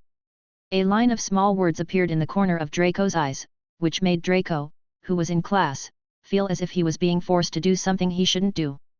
After asking for leave from Professor Flitwick, Draco groped his way to the West Tower. This scene happened to be seen by Harry and the other two who had just said goodbye to Horace. Harry's eyes widened immediately when he noticed Draco, who was extremely curious. He simply left his two friends behind and followed them. However, Harry's tracking skills were slightly affected after he lost the help of the invisibility cloak. Draco deliberately led him into a very long corridor and turned back at the corner, running head-on into the three people who had nowhere to hide. It seems that the 6th year studies in Gryffindor are too easy, so you have the leisure to follow others, right, you nosy bitch. Draco was still unforgiving in his words when faced with a force 3 times his size. Ron immediately wanted to take out his wand and give him a hard blow, but was stopped by Hermione. We just happened to pass by here. Why do you think we are following you? Could it be that you have joined some dangerous organization? Do you have something to hide? Harry fought back decisively, and Draco's right hand trembled slightly when he heard his words. Unfortunately, this subtle body language was not read by Harry and the other two. It has nothing to do with you. Also, if you follow me again, I don't mind taking you to visit our dean. Draco made a vicious threat and turned away. In the West Tower, Aiden was sitting on the top stairs when Draco hurriedly opened the door and walked in. What are you going to do? Draco glared at Aiden, but unfortunately it had no deterrent effect. Plans, my friend, I like plans, successful plans, failed plans, plans in progress, and plans in the making. The more calculating we are, the more likely we are to fail in small matters, so. Aiden recited his lines to himself. So you're going to give up being a human being, the system complained. Ha, that's a good catch, Aiden praised in his mind. Chapter 359. So what are you planning to do? Draco was like the heroine in a hentai anime at this moment, looking weakly at the boy in front of him going crazy. Ahem, sorry, I haven't vented in a long time. Aiden cleared his throat. I need you to continue with your task and slowly draw Harry's attention to you. By the way, where is my necklace that you are going to use to curse me? Aiden asked casually. Lost. Draco lowered his head and didn't dare to look at Aiden. Lost. Aiden frowned. He closed his eyes, and a pair of different colored dragon eyes opened above the ocean of collective subconsciousness, and the dragon's gaze swept across the entire Hogwarts. Therefore, the secrets are revealed under his insight. But no one in the castle had touched the necklace. Through the connection between the sea of consciousness and living things, the last information Aiden saw was that Draco used magic to throw the necklace into the Forbidden Forest. Since the necklace itself has no consciousness, Aiden is unable to directly lock the necklace for the time being. You actually threw that thing into the Forbidden Forest. Your method of handling dark magic items is too crude. Aiden shook his head. I have never come into contact with dark magic items before. I only heard from Borgen that this thing is very dangerous. Draco explained. Forget it. It's too late. I'll make you a new one. You have to leave some holes for Harry to find. Aiden stretched out his hand, and the silk thread of his clothes stretched out to remove the runes engraved on the silk thread. He also used magic power to dye the silk thread to enhance its retention of the spell. Transfiguration was used to transform the silk thread into a braided rope bracelet, and a curse was placed on it that would deprive the wearer of a small amount of life. Here, if you pass your hand through the bracelet, the curse will take effect.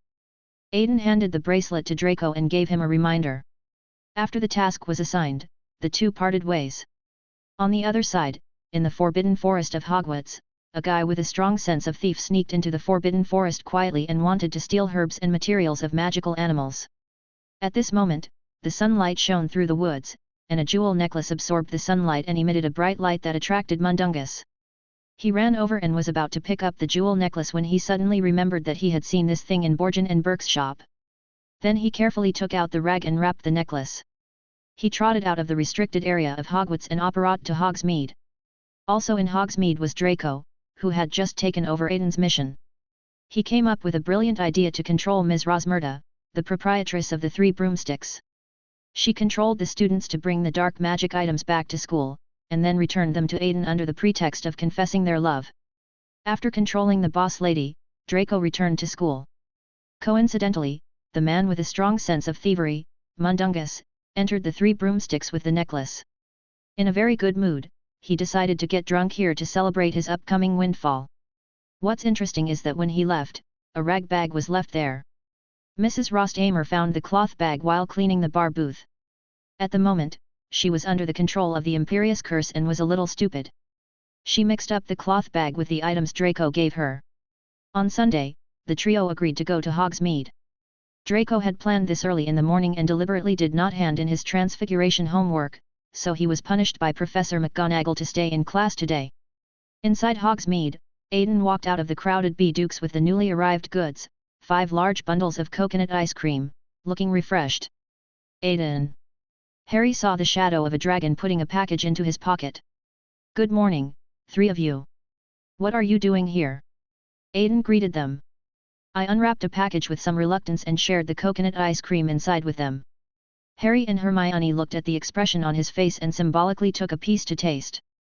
But Ron didn't bother to be polite with his younger brother and ate and took the food without hesitation. He took the package back with a broken heart and gave Ron a vicious look. Most of the shops in Hogsmeade are closed, and we had planned to spend the afternoon at Dukes. Hermione seemed to be hesitant to speak. After all, she had already seen the crowded scene inside the Duke.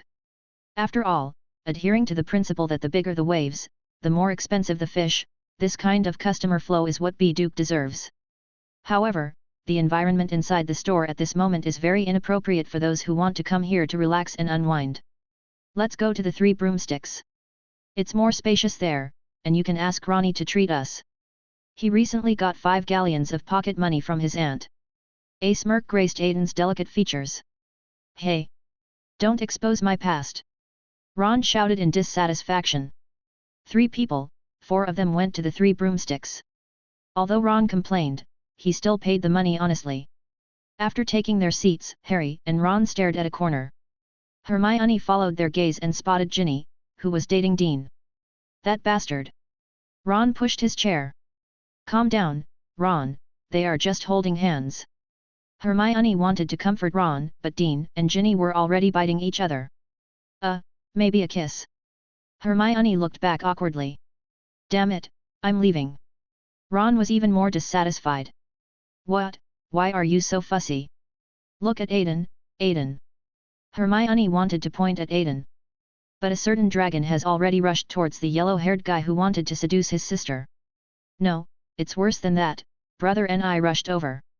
Then, Dean Thomas inexplicably began to care about Ginny, asking her about her well-being in various ways and protecting her like a weak little girl.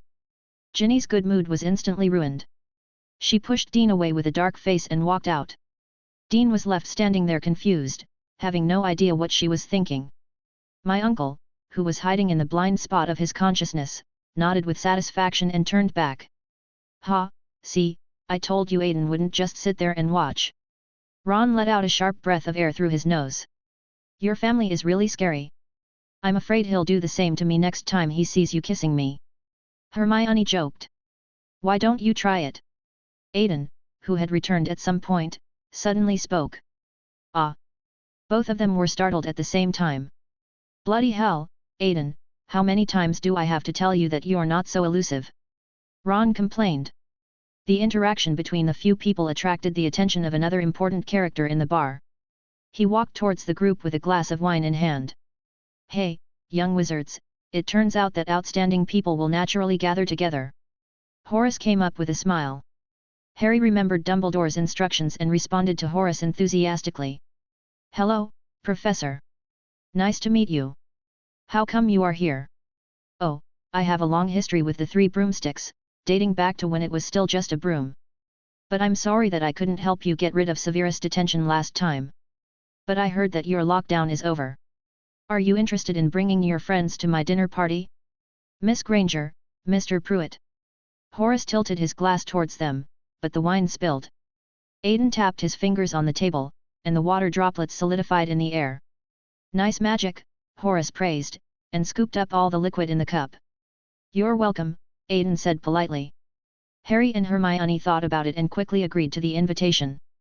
Great, I look forward to your visit and will send an owl to notify you when the time comes. Oh hey, hello to you too, Wallenby. Horace said hello to Ron before leaving, and couldn't even remember his name. Chapter 360. Curse, Investigation, Suspicion. What are you playing? Ron was very unhappy because his name was called wrongly. Well, Dumbledore asked me to get to know him better. I don't know why, but I guess it's a very important task. Harry was still smiling at Horace and busy explaining to Ron. We've almost finished drinking, it's time to go, Aiden reminded. Hermione and Ron looked at the empty cups, nodded, and began to pack up. The four of them pushed open the door of the bar and walked into the snow. At this moment, a conspiracy was taking place in the bathroom.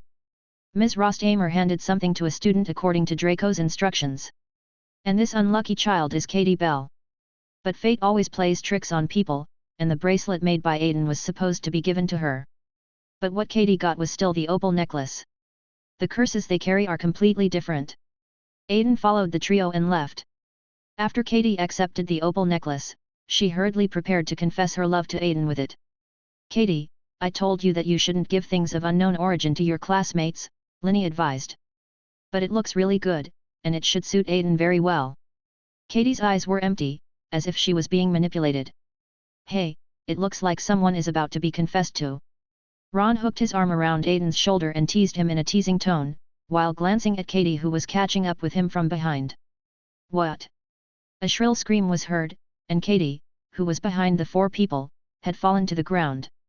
I told her not to touch these things of unknown origin. Linny stood there at a loss. Katie was like a toy, being pulled back and forth by a naughty child, and then frozen in the air. Her expression was very painful and she looked extremely scary. Her hair was clearly visible, and Linny's panic was frozen on her face like ice. The trio immediately rushed over and hugged Katie, who twitched and struggled and fell down. Silence ban. Aiden cast a spell to dispel the curse on Katie, and at the same time Hagrid pushed through the crowd and rushed in. Hagrid, Be careful of the contagion of the curse, wear gloves, and don't touch her skin. Aiden shouted. Okay. Hagrid nodded and put on the dragon skin gloves he carried with him. After Hagrid left, Harry walked forward carefully and saw the opal necklace. He carefully took out the cloth and wrapped the necklace, and recalled that he had seen this thing in Borgin and Burke's shop in Nocturne Alley 4 years ago. Aiden on the side felt something was wrong, as if something was interfering with the audience's script. This makes the audience, who are used to having everything under control, feel very uncomfortable. In everyone's unanimous oblivion, Aiden quietly dived into the ocean of collective subconsciousness. He resumed the form of a mythical creature, stirring up waves in the entire sea of consciousness and creating prophecies, trying to target those who interfered with his plans. In the Department of Mysteries, the alarm sounded. The director picked up the coffee happily and spit it out. Damn it, what is he doing again? The director widened his eyes, thought for a moment, and followed him in. Wow, it's amazing no matter how many times I see it. A voice interrupted Aiden, who was searching. Why are you here? Aiden paused, created a virtual personality to deal with the director, and continued to use insight. A certain guy has the entire Department of Mysteries in a mess. Why do you think I'm here? The director rolled his eyes. Old man, I feel something strange. My script has been destroyed, but I can't tell who it is. The virtual personality's expression was solemn. So, what are you going to do? Turn the whole of England upside down. The director pointed to the dragon that was causing huge waves in the distance. It will only take a moment. It won't affect you. Aiden waved his hand and then disappeared into the air. The director continued to stand there and observe. Soon, the dragon's insight was completed. He looked for clues from all the participants in this incident. Detect the arrival of Mundungus and trace back upward from Mundungus. It was finally discovered that it was just an inspection organized by the fake Protective Product Inspection Office set up by Arthur. They seized Mundungus's counterfeit products, after which Mundungus had no choice but to go to the Forbidden Forest in order to pay back the money. Is this all just a coincidence? Aiden frowned. How is it, any results? The director looked at Aiden, who had transformed from a dragon into a human. There seems to be nothing unusual. The entire Ministry of Magic is under my control, and the order was issued by Uncle Arthur. Aiden was lost in thought, not knowing what he was thinking. No problem, isn't that a good thing?